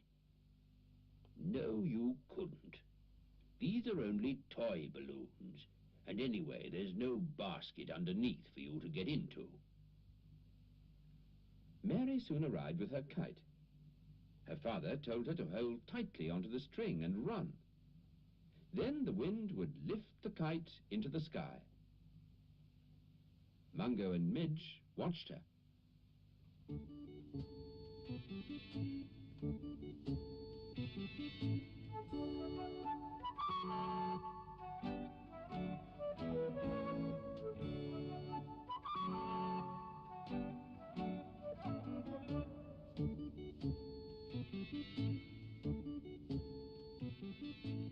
At last the wind stopped blowing, and the kite fell to the ground. While Mary was picking up the kite, Midge watched some other kites flying around. There was a yellow and red kite with a long tail, and a blue kite with a pink flower on it and another long tail, and a green kite. Midge thought it looked a bit like a bird. He looked at the birds. One of them was flying rather like a kite. Another bird flapped its wings as it flew. Midge wondered what it was like up there in the sky. He wondered what it felt like to fly in the air with the wind all around him. And he wondered what he would be able to see up there. The bird settled on a tree and looked down at Midge. Midge looked up at the bird. Yes, he wanted to fly. If the birds could fly, Midge could see no reason why he couldn't either. The birds seemed to be laughing at Midge, because Midge was flapping his arms as though they were wings. That silly mouse is trying to fly. He's going to try to fly off your nose, Mungo. People, mice, and dogs can't fly. Don't try, Midge. Midge, don't. You'll hurt yourself. Ow! Well, I did tell you not to try. Are you all right? It hurts. I won't try to be a bird again, Mungo. They watched Mary fly her kite again. They watched the other kites.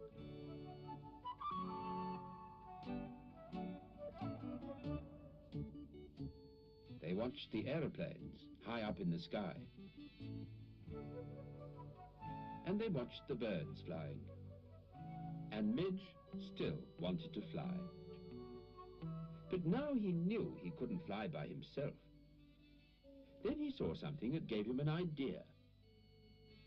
A balloon. It was one of the balloons the man had been selling in the park. The wind must have blown it away. If Midge held onto the string, perhaps the balloon would give him a ride.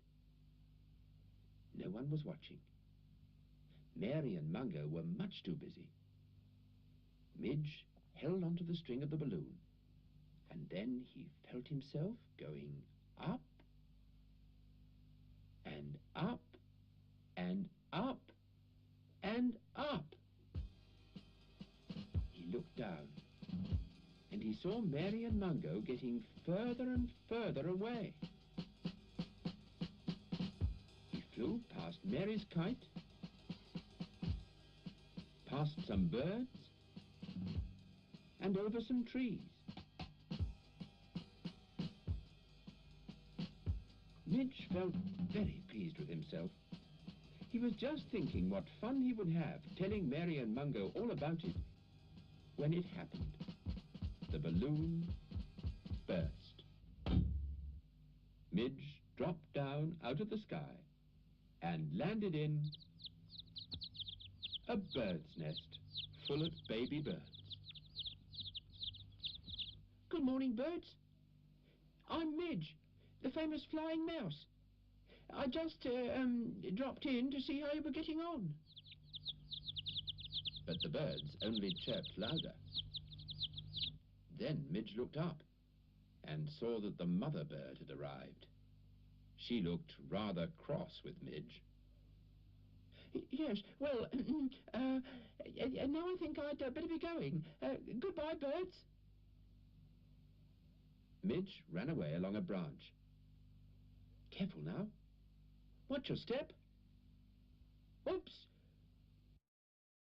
I've got to be brutally honest. I'm terribly, terribly sorry to do this. I said it would be 3 hours, but I think my brain's starting to fry. I've been researching for a bit too long, a bit too late. So I don't think this is going to go on to midnight. Or rather, it's not going to go on to midnight. I don't think I'm not going to manage it. So maybe next Friday I'll do a 2-hour stream, but I am still going to go to midnight though, doing something other than work. But I have covered a good amount of the musical so far. I've gone from pretty much the start of the musical to not the start of the musical, the start of the second act, or rather, Take a Break, Say No to This, down to Washington on Your Side.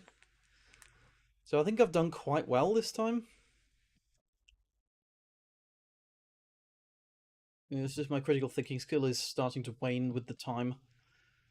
So what I'm going to do, as I believe I said, I'm just going to play a game. Or something.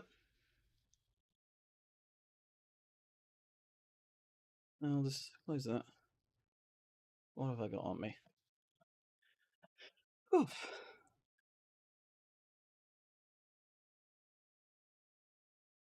Let's see. See you, Oliver Sherman. Hope you have a good time. Yeah, I'm going to keep going. Why did I open that for? That's definitely not something I want to be showing on stream. Details from my personal mobile. What to do? What to do? What to do? How about...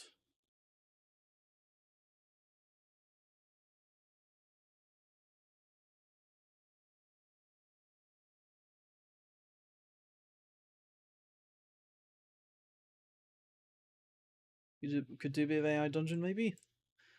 What else do I have even? I've got... What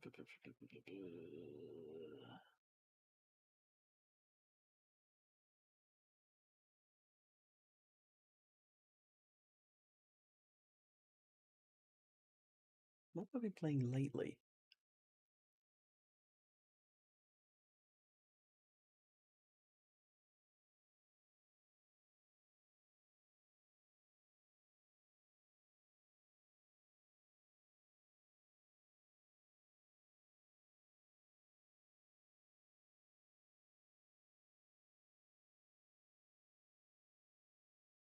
I don't want to play anything that would...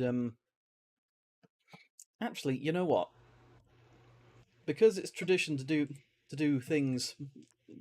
Because it's a tradition on this stream now to do it when things go south, or when things don't go as expected. It's Far Cry 2 time. I have Mortal Kombat, but none of the games go above 60 frames. Like, they've all got a 60 frames lock, which means it's fine if you've got a 60 frames FPS monitor, but I've got a 165 Hz monitor. Billy Carjoy, how are you? On Far Cry.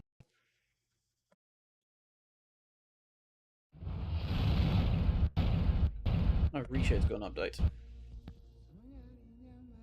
Hang on, it's misbehaving now. No, that's not what we want. There we go, we're back in the game now. Let's wait for Reshade to load all the flipping shaders.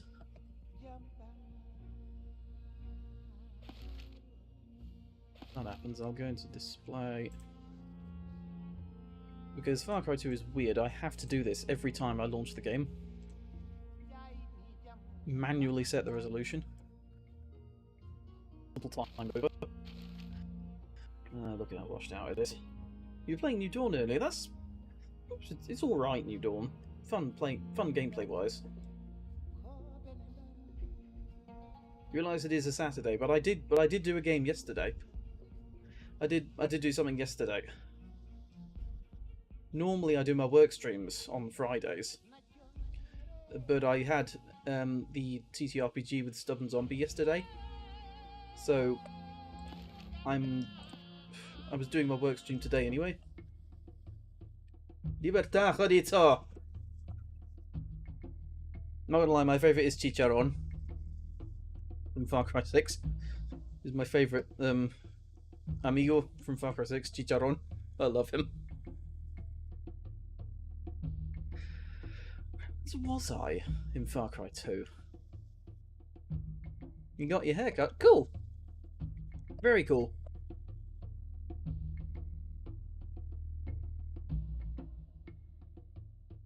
Yeah, TTRPG was hilarious.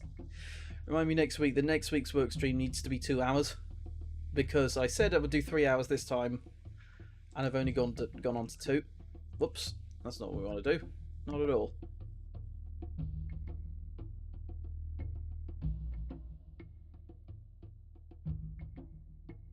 Yeah, Honey Heist. That was fun.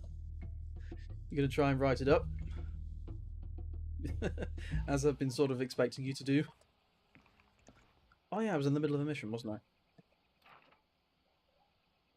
Which means I need to go to the old post office.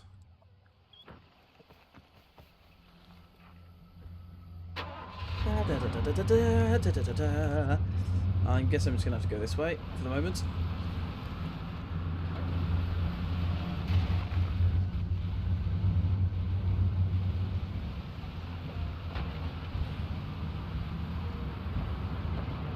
Next, can you play Minecraft? I've played Minecraft a couple of times before. I played it recently with Sue the Sloth. You should probably hop into a server again. Wreak some mischief. Of course, nothing too bad. Ah! Die! How much are you betting someone's going to try and run me over?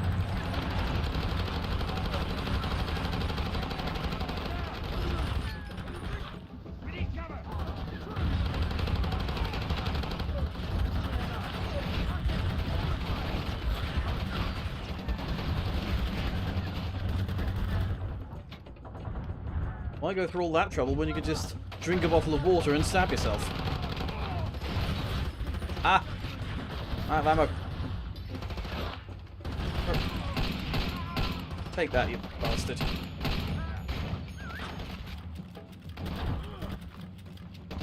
There's one left I need, isn't it?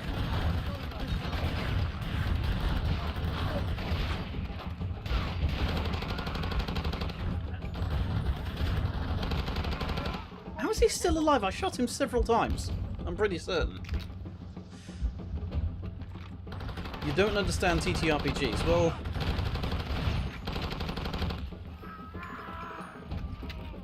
in fact, neither did I until I played one. It come off as quite complicated, but honestly, most of the complicated bits, that's the GM has to do.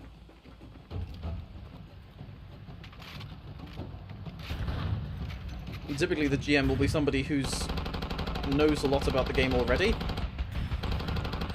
So typically speaking, if you've got if you don't know what's going on, if you're confused by something that's happening, the GM will probably be able to tell you what's going on. I just noticed I got completely caught up in shooting people, rather than actually doing the objective I was supposed to do. That's happened a couple of times in this game. Right. Okay, what now, Frank? You got the cap now, get on it.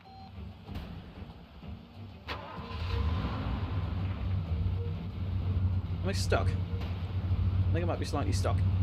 Hey. Hey.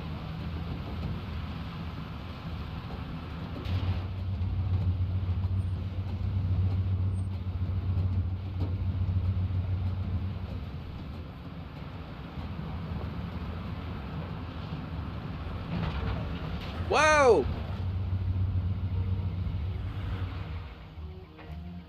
Remember, kids, don't drive like me.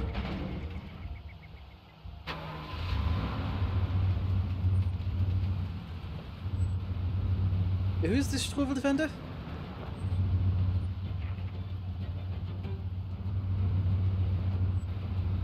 Who have you got to see? Who's reading your book?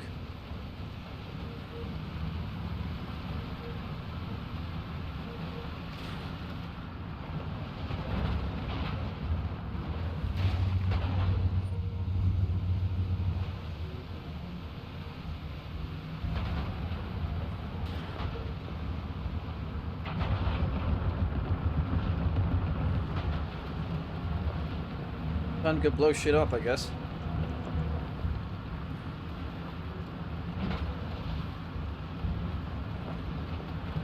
Don't drink and drive, more like don't stream and drive.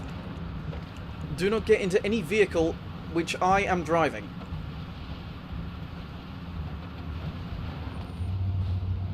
Interesting, not often you get random loading screens in this game. Oh, there I am. And there's apparently a truck just parked at the dentist's. Because that sort of shit happens in war-torn countries, I suppose. So I guess that is kind of sensible to an extent. Whoa! Good grief! I love how they just started shooting at me and then asked questions. It's like, look, there's a guy. He's fiddling with the truck. Let's not try and shout at him and get his attention, work on what is going on. Let's just fucking shoot him. Surely not even dueling factions in some strange African war-torn nation would be that dumb. I refuse to believe that. That level of dumb attitude is...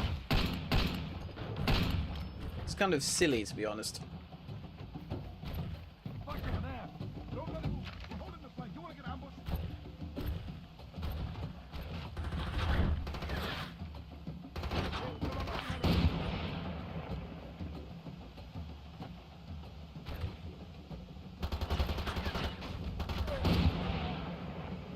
Sniper. Got him.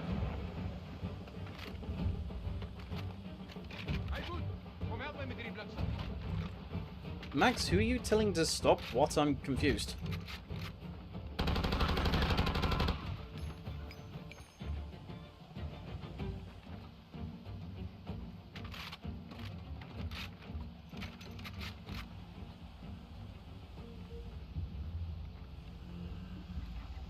Right, with that unwelcome diversion having done, been done with, I'll go ahead, prepare the car. Truck even, hop into it, and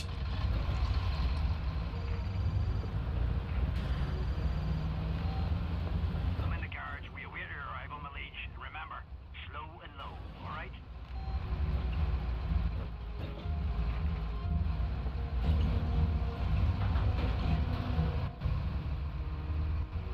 that said, I have just got the truck stuck. Which is a problem because this specific truck needs to be taken to the mission location. It can't be any other truck, it has to be this one. I think I'm going to have to find some way to get it out.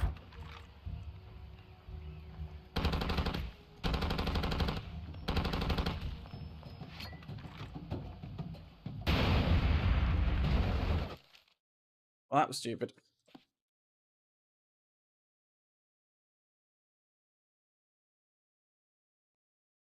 Granite Chicken, welcome to the stream.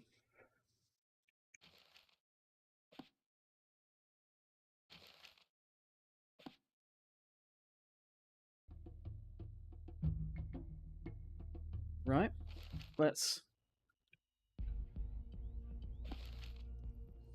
try that again.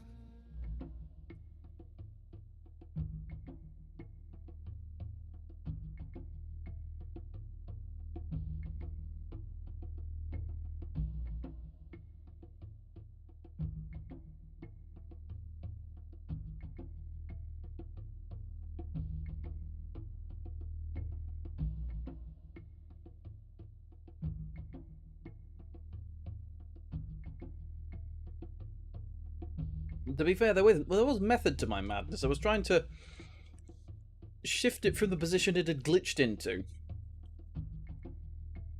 into a more drivable position using, like, the backblast from a grenade. But then I accidentally destroyed the damn thing.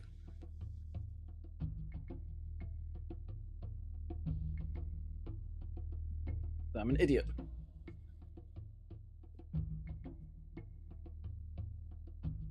That is the thing you have to remember, boys and girls. I'm an idiot. A professional one at that.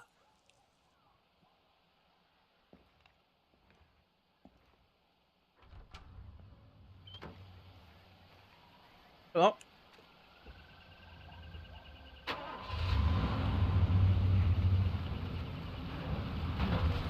At least we get to do more of the actual fun part of this game.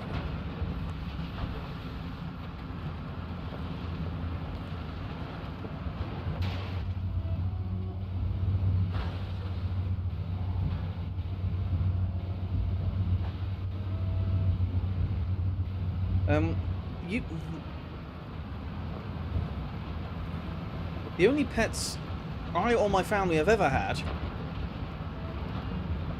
are large-toothed animals that only live for about a few years.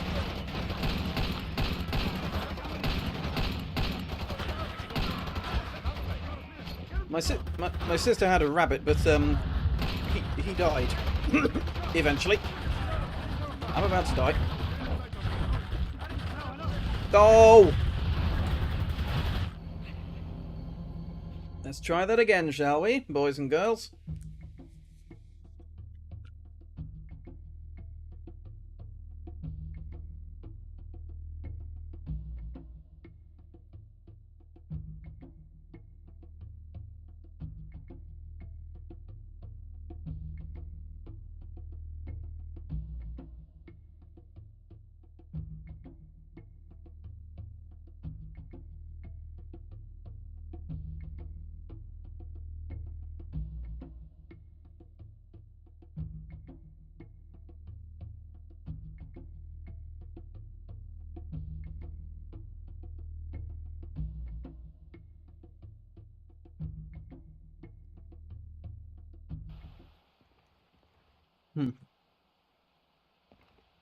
Yeah, when I was a kid, I had a couple of guinea pigs. And my sister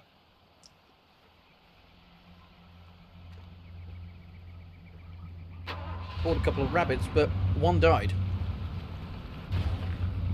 Rather abruptly after only a few weeks.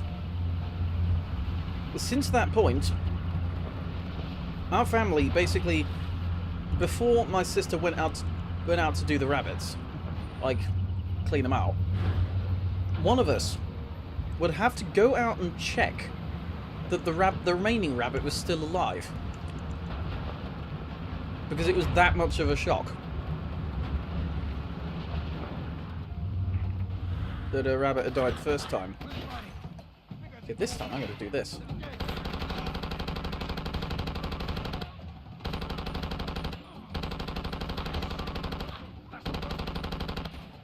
Doesn't dank pots have a snake too?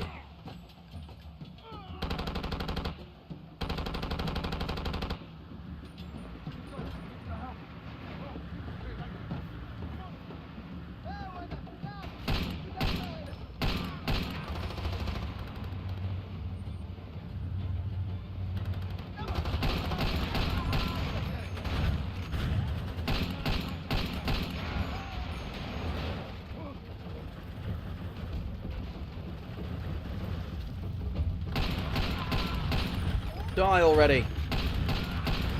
Quit being a wimp and die. When you are shot, I expect you to actually die from it. Give me a second, my nightlight is turning on. As in the, Windows setting. Turn that off, we have no longer need of it.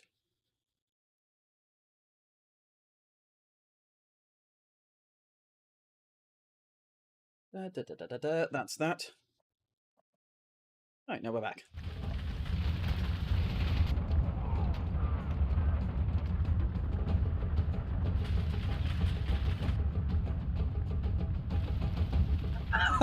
I've just noticed the ambient occlusion in this part's funky.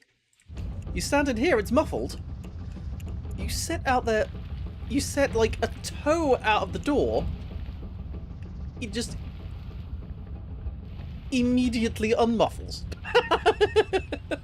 Oh, that's some ambient occlusion, huh? Ahead of its time. But that...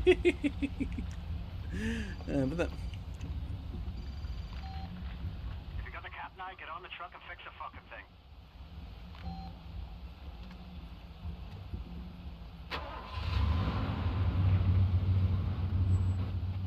Oh wait, I forgot there was a letter in there, wasn't there? Cakes are good. I would like to try like an onigiri at one point, a rice ball. I imagine them being a lot like sort of nigiri sushi.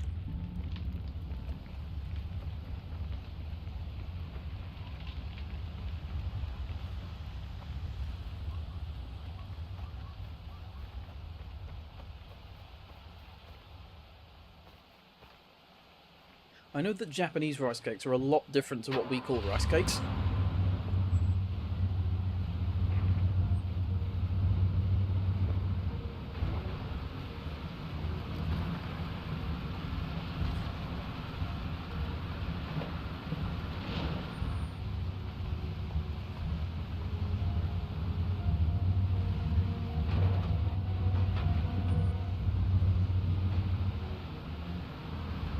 You fall under the category of tastes like styrofoam but good styrofoam.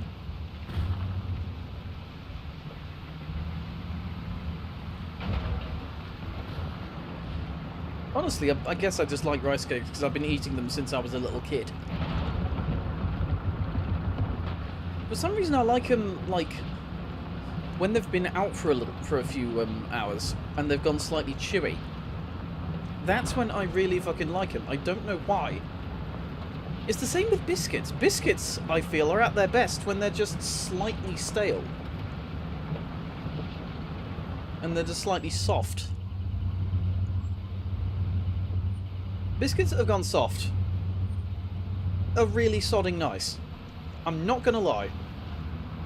And I feel like the only bloody person who gets this,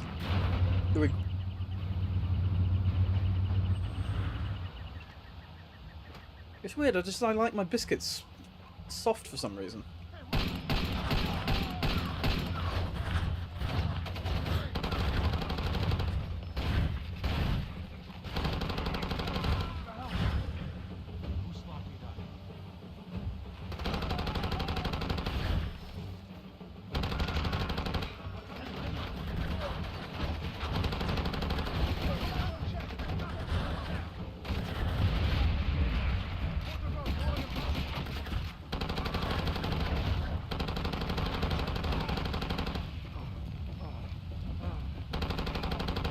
You've been shot. You should be dead.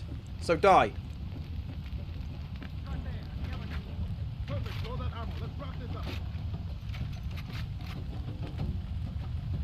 Lincoln's Biscuits. I've never heard of them, frankly.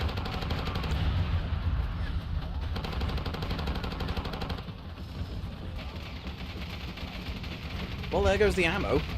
Good thing I restocked, just. Do you like LEGO Speed Champions? I played LEGO Racers back when that was a thing. LEGO Racers is the OG. LEGO Racers fucking ran so Speed Champions could walk. Not gonna lie. That's how I see it.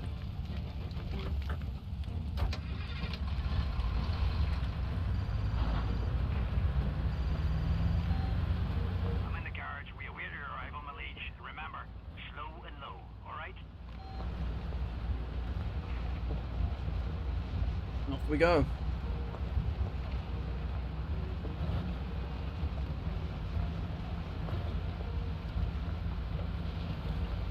I imagine that these gentlemen are going to try and shoot at me now, despite having absolutely no reason to. Yep. Yep. That's just how Far Cry works. I hear the sound of engines revving up. They're gonna fucking chase me for no reason. I'm just like a lorry. I am a lorry.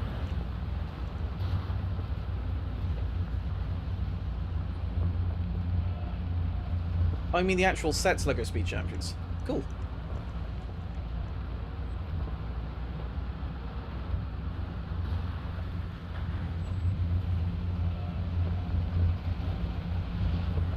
Yorkshire tea make tea that tastes like biscuits?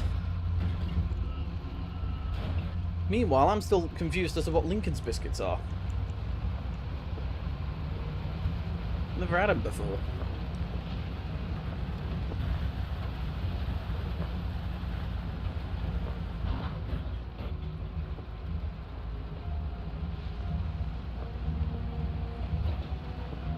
I probably am going to try and cause some mischief in Sue's server just before it's when I'm done with this mission.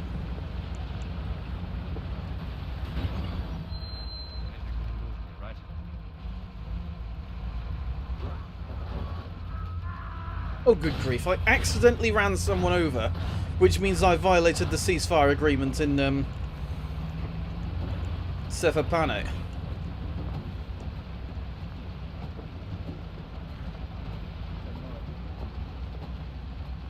Which means everyone's going to try and shoot me.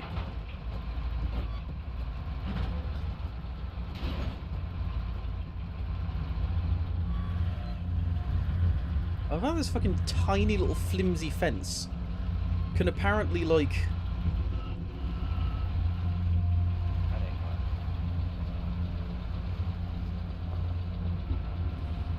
stop the force of a several-ton lorry.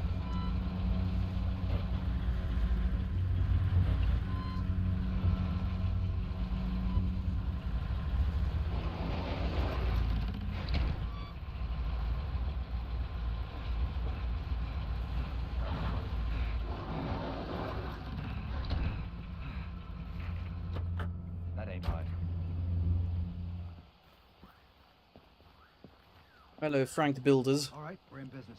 Just let me short out the box. Frank the You go on over the Builder, tanks, can alright? we blow it? Frank the Builder, yes we can.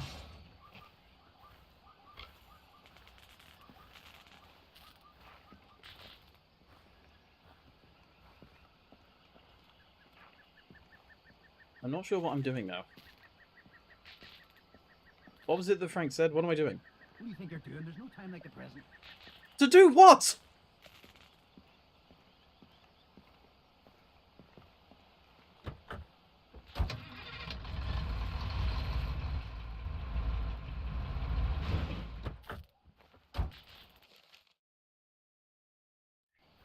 Oh, I have to get onto the back of the flatbed. Right.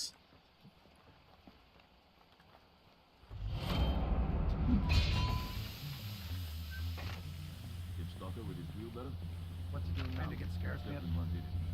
Time to get scares, mate. So maybe you should get out of my way.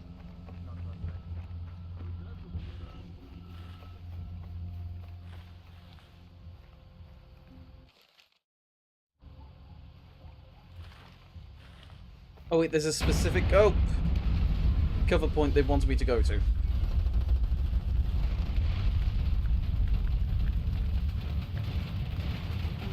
Now it's time to get the hell out of here.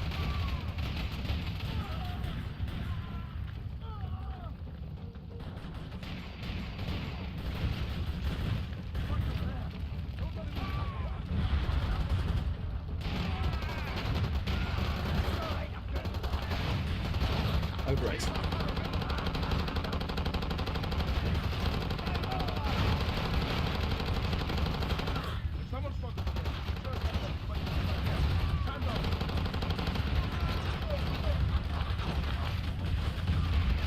You like my gameplay?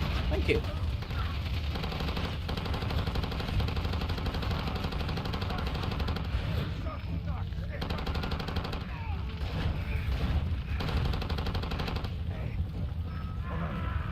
And somewhat predictably,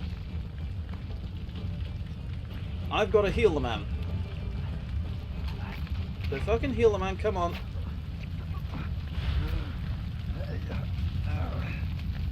Come on, up you get. You get, you bitch.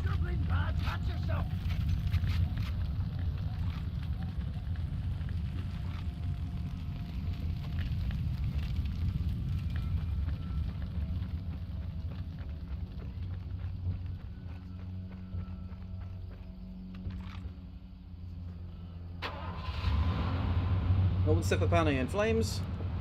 Time to get the hell out of here, I guess. Or not, because apparently I'm still on mission.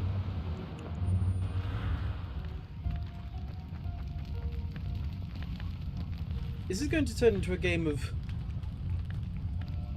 hunt that one last guy? No, that's not gunfire, that's the sound of an ammo box being blown up.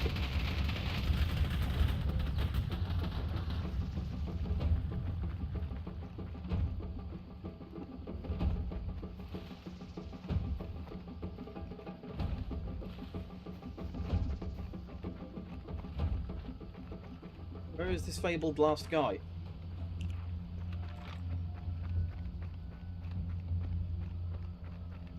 Does Frank have any idea where he is? Apparently not. Let's chuck a grenade and see if it attracts any attention. Will the mission just auto-complete if I run far enough away?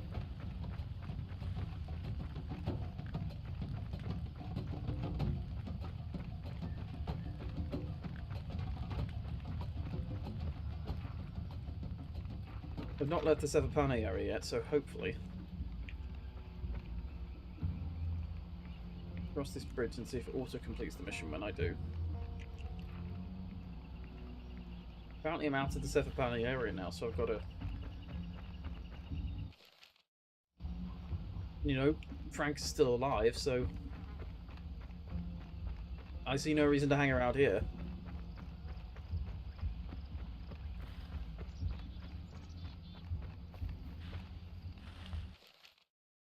I bet this is the point where I found out that the game's glitched and, like, the mission's not finishing properly. So with that said, I'm going to swap to Mince Raft.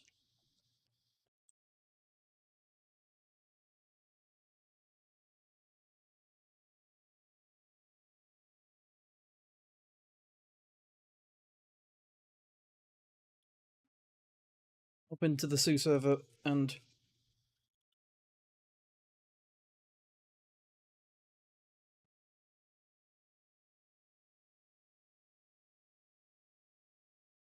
Yeah.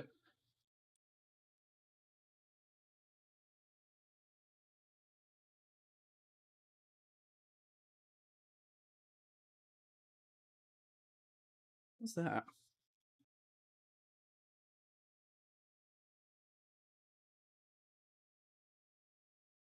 What are these?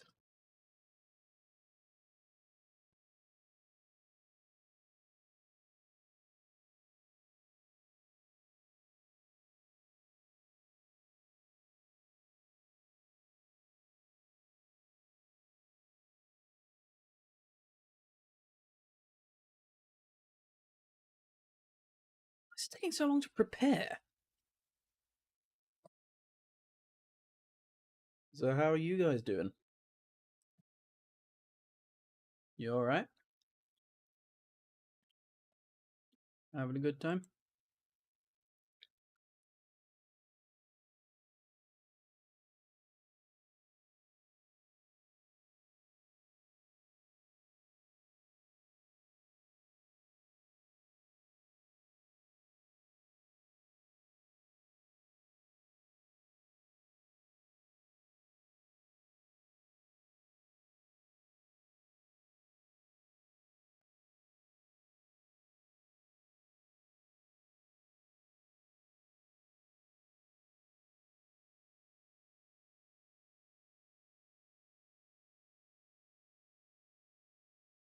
And come on. Oh, apparently the game's already running. Ah, yes, here it is.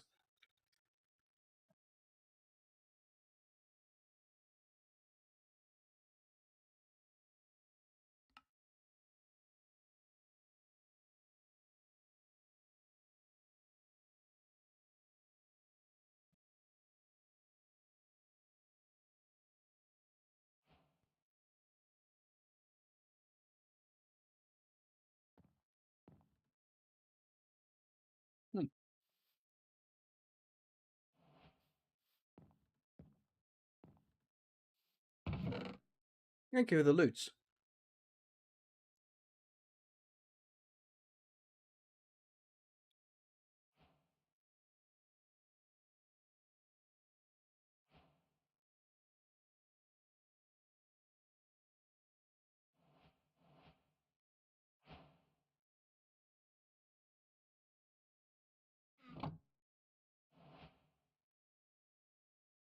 Okay.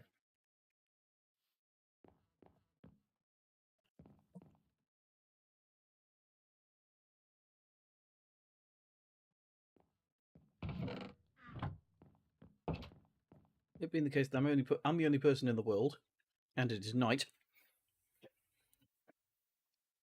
I'm gonna go to sleep.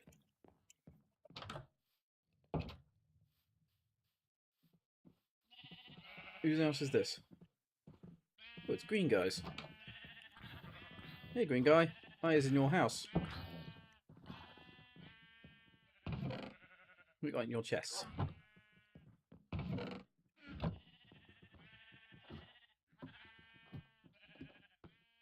As repayment for the very, very nice delivering of resources.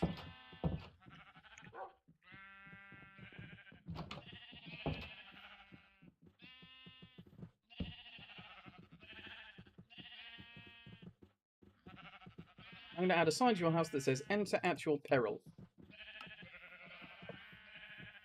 There we go. Sue's put some stairs up here, leading to a treehouse. Cool. There we go. SK, welcome to the stream. Hi.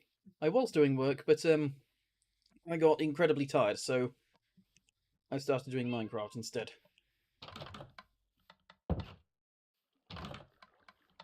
Right. I need to think of something witty to put on Sue's house. She's a sloth, so...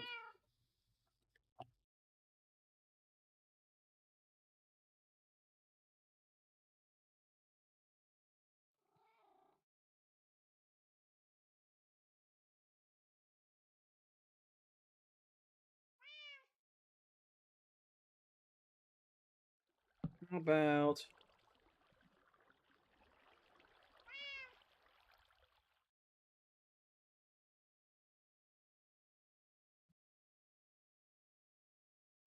Please disturb the sloth.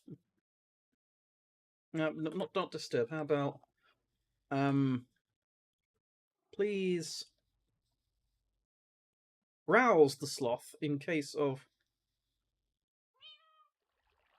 emergency or...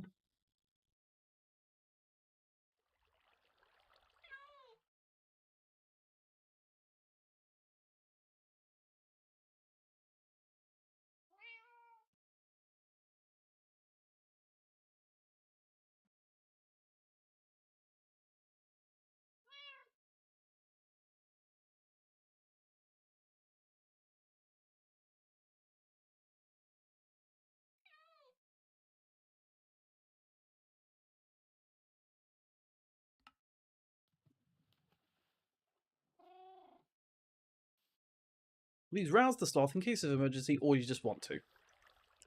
Very well. That seems... Oh no! Look at that little quaint little barn.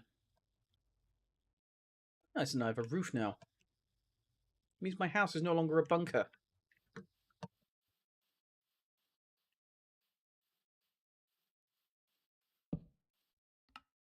Whoops.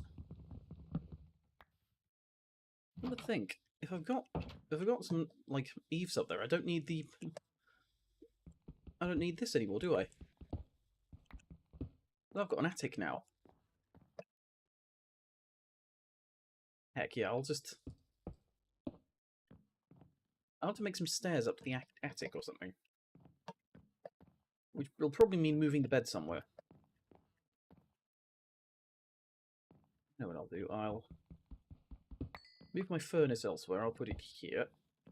Right next to my look, is my stolen grindstone. That next to there. The bed can move to the centre of the room, directly opposite the front door. Now we can get working on the stairs up into the attic, up into the eaves.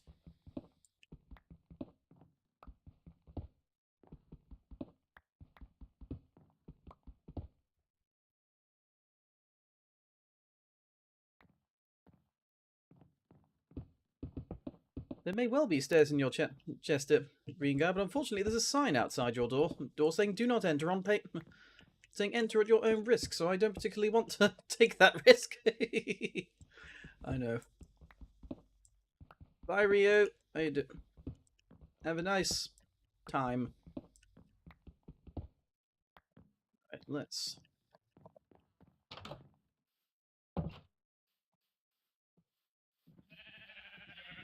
Where is your chest? You have many chests. I don't know which one's got the stairs. There's birch. They're birch. But I'm a rustic and utilitarian sort of man. I build things out of cobblestone and cobblestone only.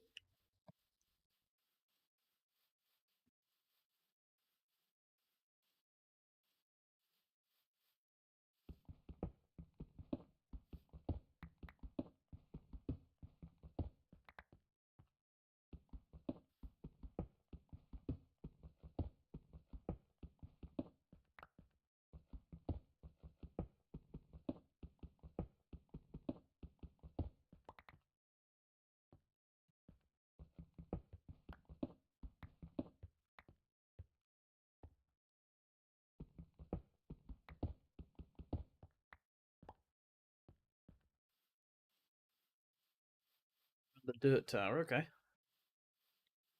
Now I have some more cobblestone. The tower where green guy fell to his death. Oh dear.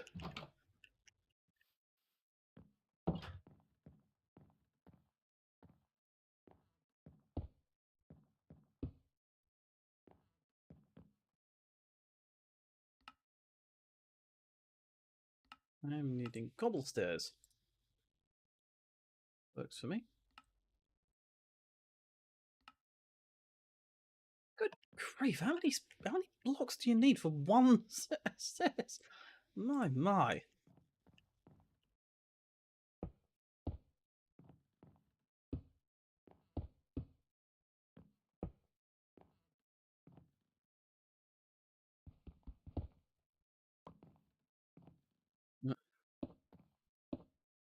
Whoops. Now I need the stairs. There they are. Some there. Do-do. Do-do. Do-dum. Dum. Now I've got to move my lightning rod.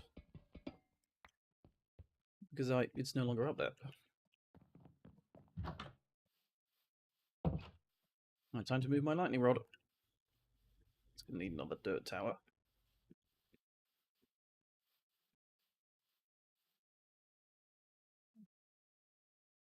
Oh, well, here it is.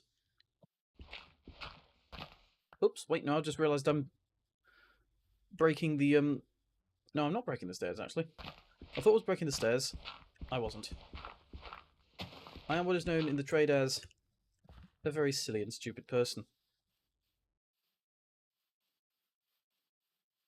Oh, there's a stone gutter literally right next to me. Just goes to show how much I know about Minecraft. Huh.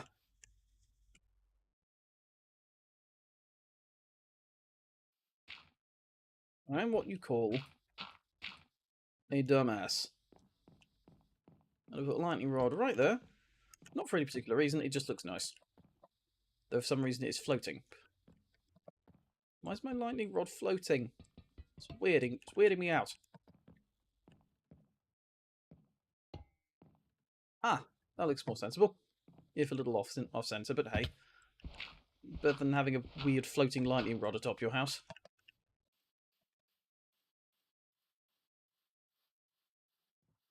A little bit like a chimney if you look at it right.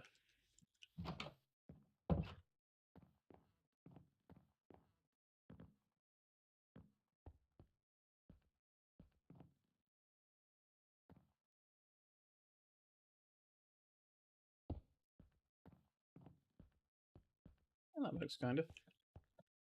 Don't know what I'm going to do with this loft, but I've got it now, so guess I've got to use it for something.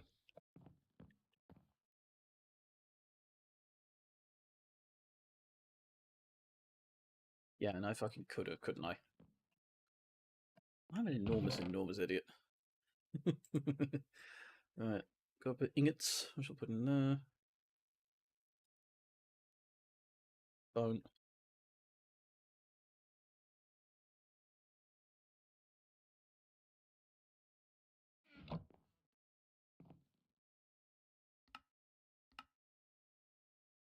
Diamond sword sounds good to me. Diamond pickaxe also sounds good to me. Have I got anything else I can make out of diamond? I can swing my sword, sword. I can swing my sword, sword. Da da da da da da da da da da da. Ba da ba ba ba ba ba da ba ba ba ba.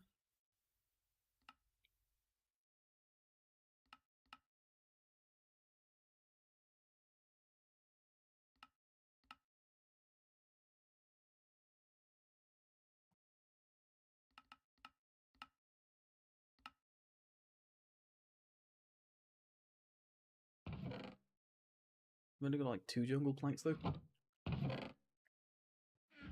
Let's make jungle signs out of these jungle planks.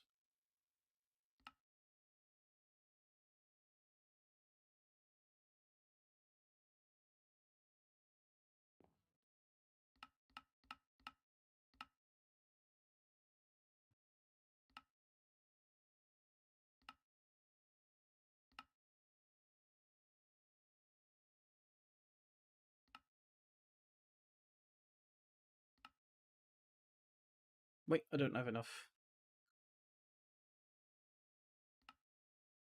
Slightly more jungle planks than I have. Oh well, at least I'm fine in terms of signs. Let's do 2 jungle signs. Oh, it's night time again. Time to go to bed.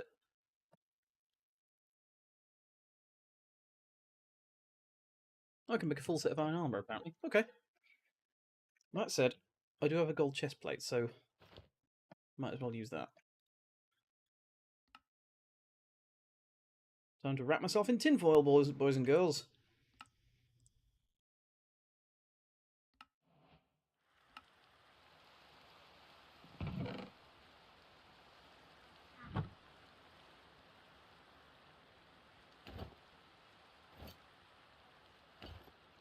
I am now wrapped in tinfoil.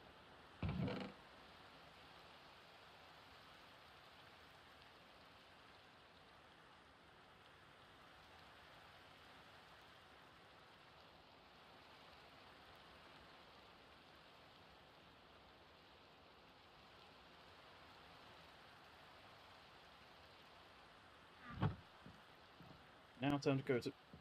Oh. Not a thunderstorm, is it? Go outside, turn right, follow the path closest to your house. Okay. Doing.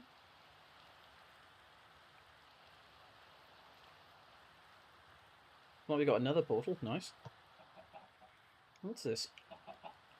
Chicken coo.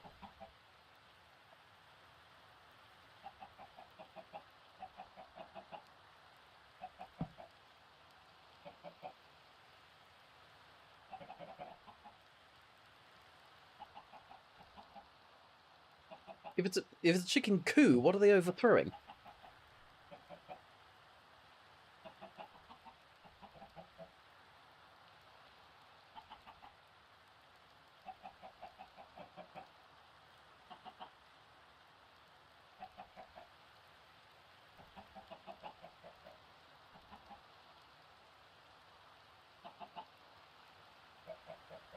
There we go. This week we are overthrowing, as yet undecided.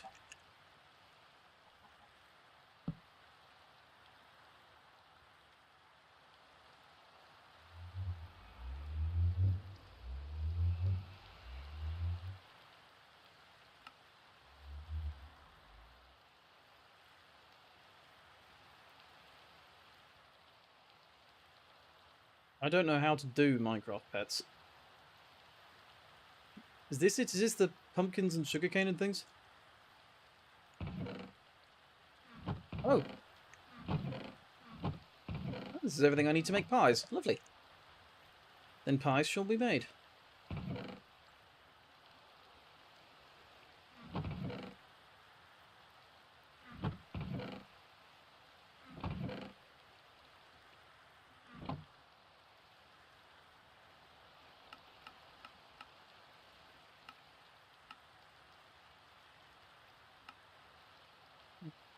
Pumpkin.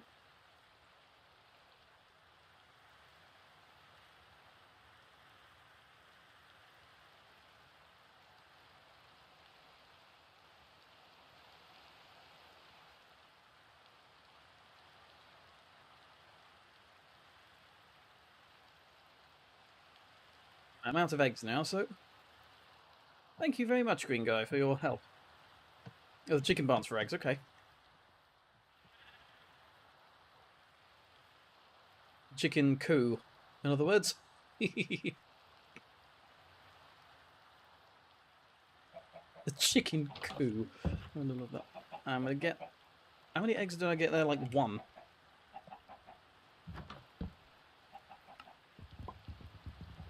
No, no, no, no! The chickens are escaping! No, no, no, no, no, no, no. Come here. Come here. No! No! No, no, no, no. Get back in here! No! Ah! Get back in here, you stupid animals! Help! Help me!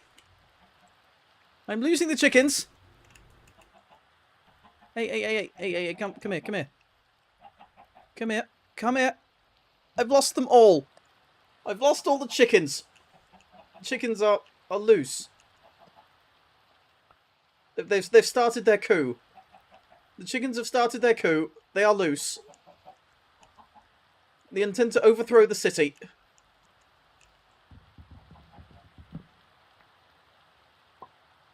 And now they're making me redo their sign.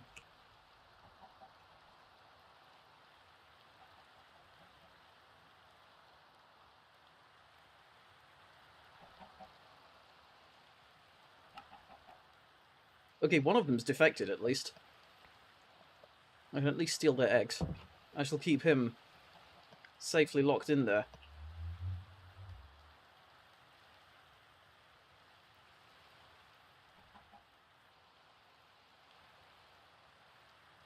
The chickens, unfortunately, are lost. There was naught we could do. Naught we could do, indeed. Now I shall have to make do with only 26 pumpkin pies.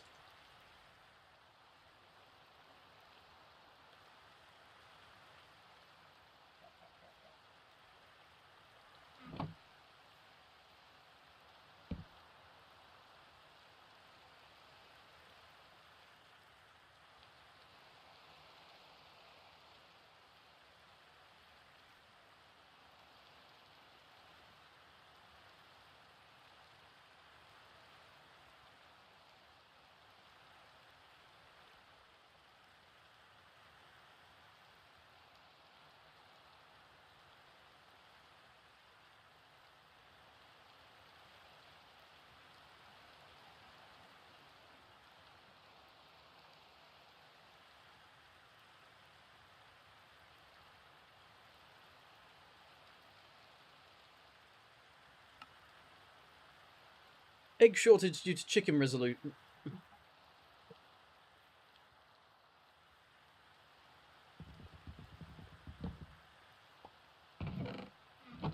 Oh, I think I'm going to put this here. Inside my house, this chest.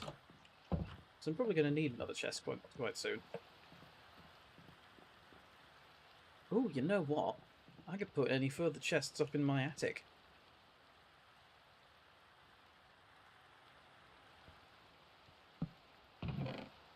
I can still open if I do that. Nice. My attic is where my chests will go.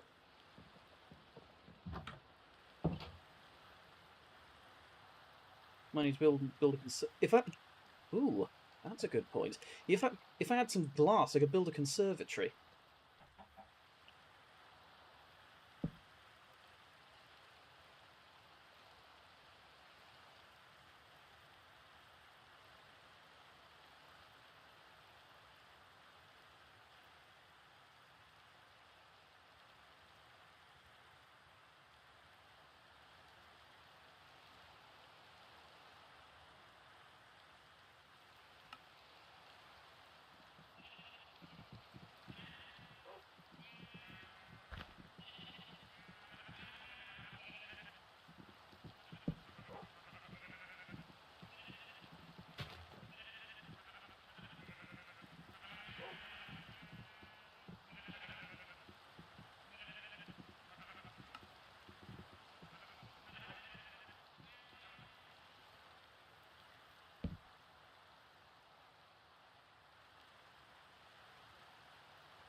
I need a quaint cottage name.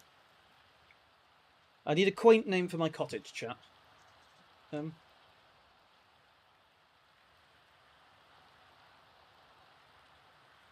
know what I'm going to do? I'm going to go on I'm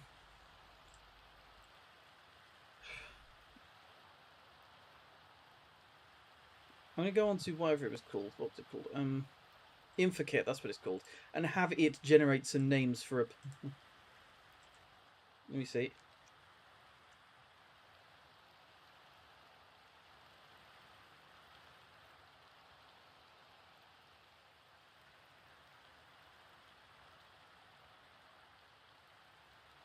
Quaint names for cottages. Here we go.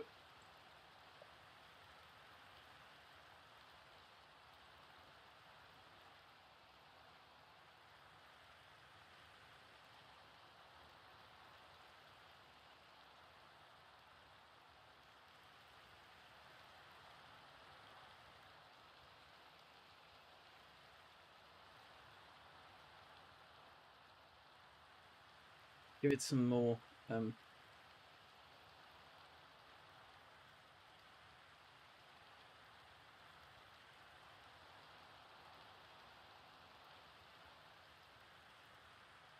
show my screen, actually.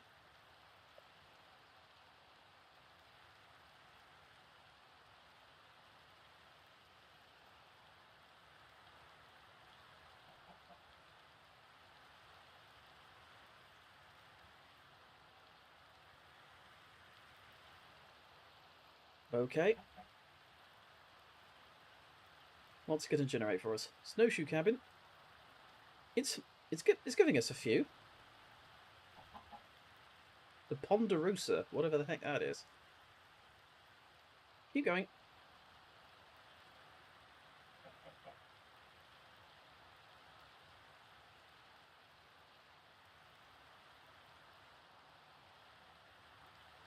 Hammer Cottage.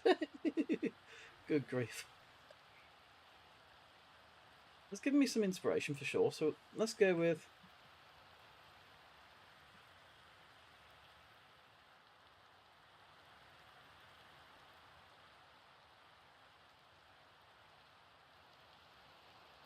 Pumpkin Fields Cottage.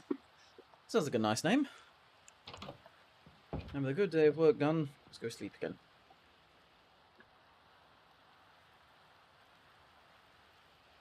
Hooray!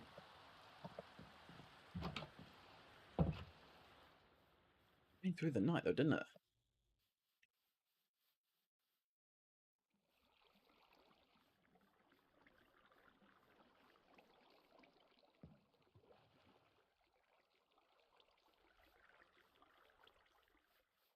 Dees, hi pot boy.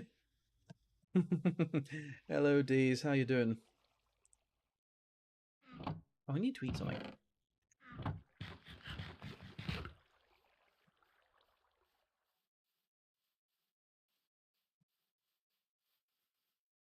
think I'm going to waste one of my name tags on this.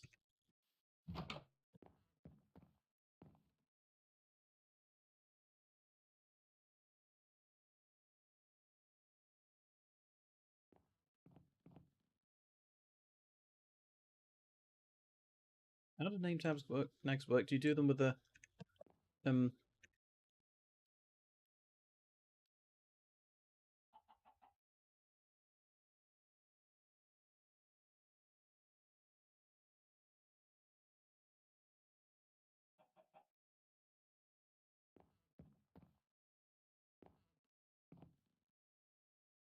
search history?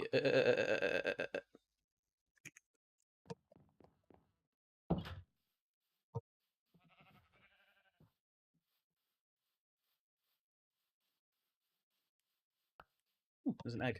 I can make one more pie.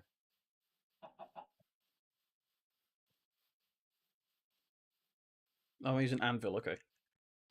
I can make one more pie.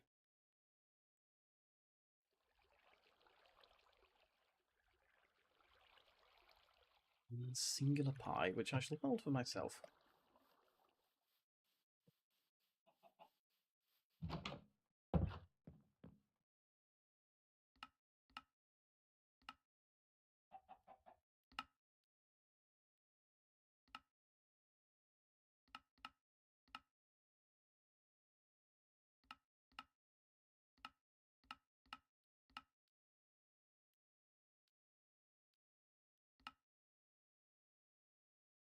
jungle door would look like.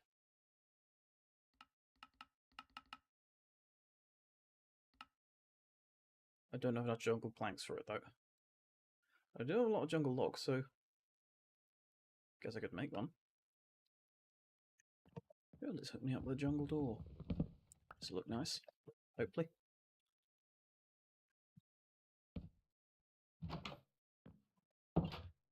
Makes it look rather quaint. You are a noob! What is this, 2008? Who was the last person to use the word noob? Seriously.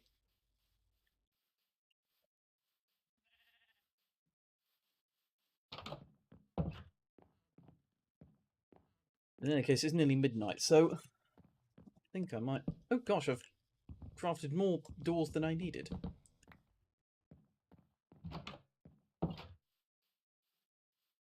I'll put them in Green Guy's chest. I'll just pawn stuff off on Green Guy when I don't need stuff. You can have my jungle doors. And you can have... What can you have? You can have my remaining oak door. You can have...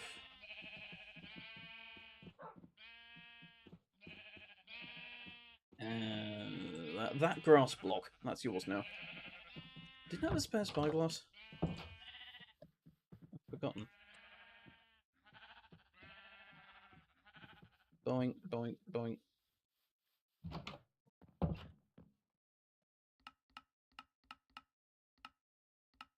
First, how do I make an anvil? Smithing table, that's not quite right. I don't have dark oak, so I can't make a smoker.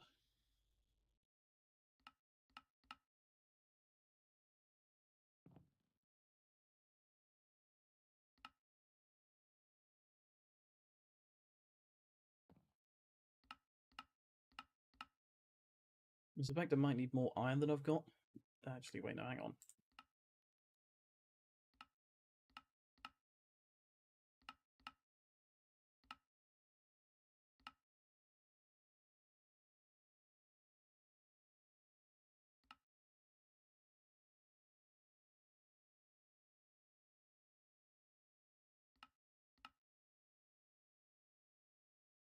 Why don't you make crap YouTube videos anymore, pot boy?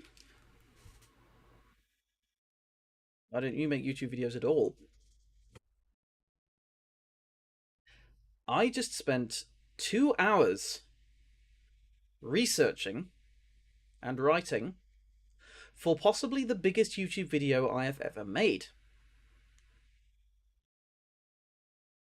So I think that ought to explain why I've not been making proper YouTube videos anymore, because they take a sodding while to do, and also I've had things like work and university to consider. So, yeah, that's a thing. I have a life outside of YouTube.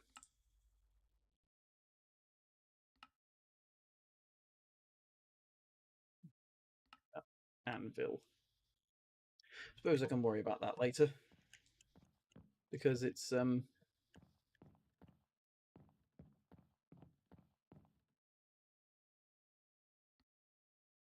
yeah, I think it's about time I signed off, owing to the fact that it's, you know, a bit late. Anyway, yes, Lillian Lycoris is streaming, so let's go raid her, shall we? Give me a second whilst I set it up.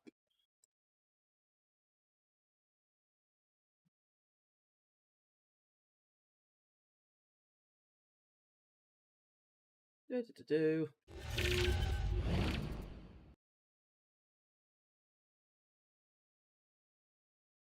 so this is who we raided.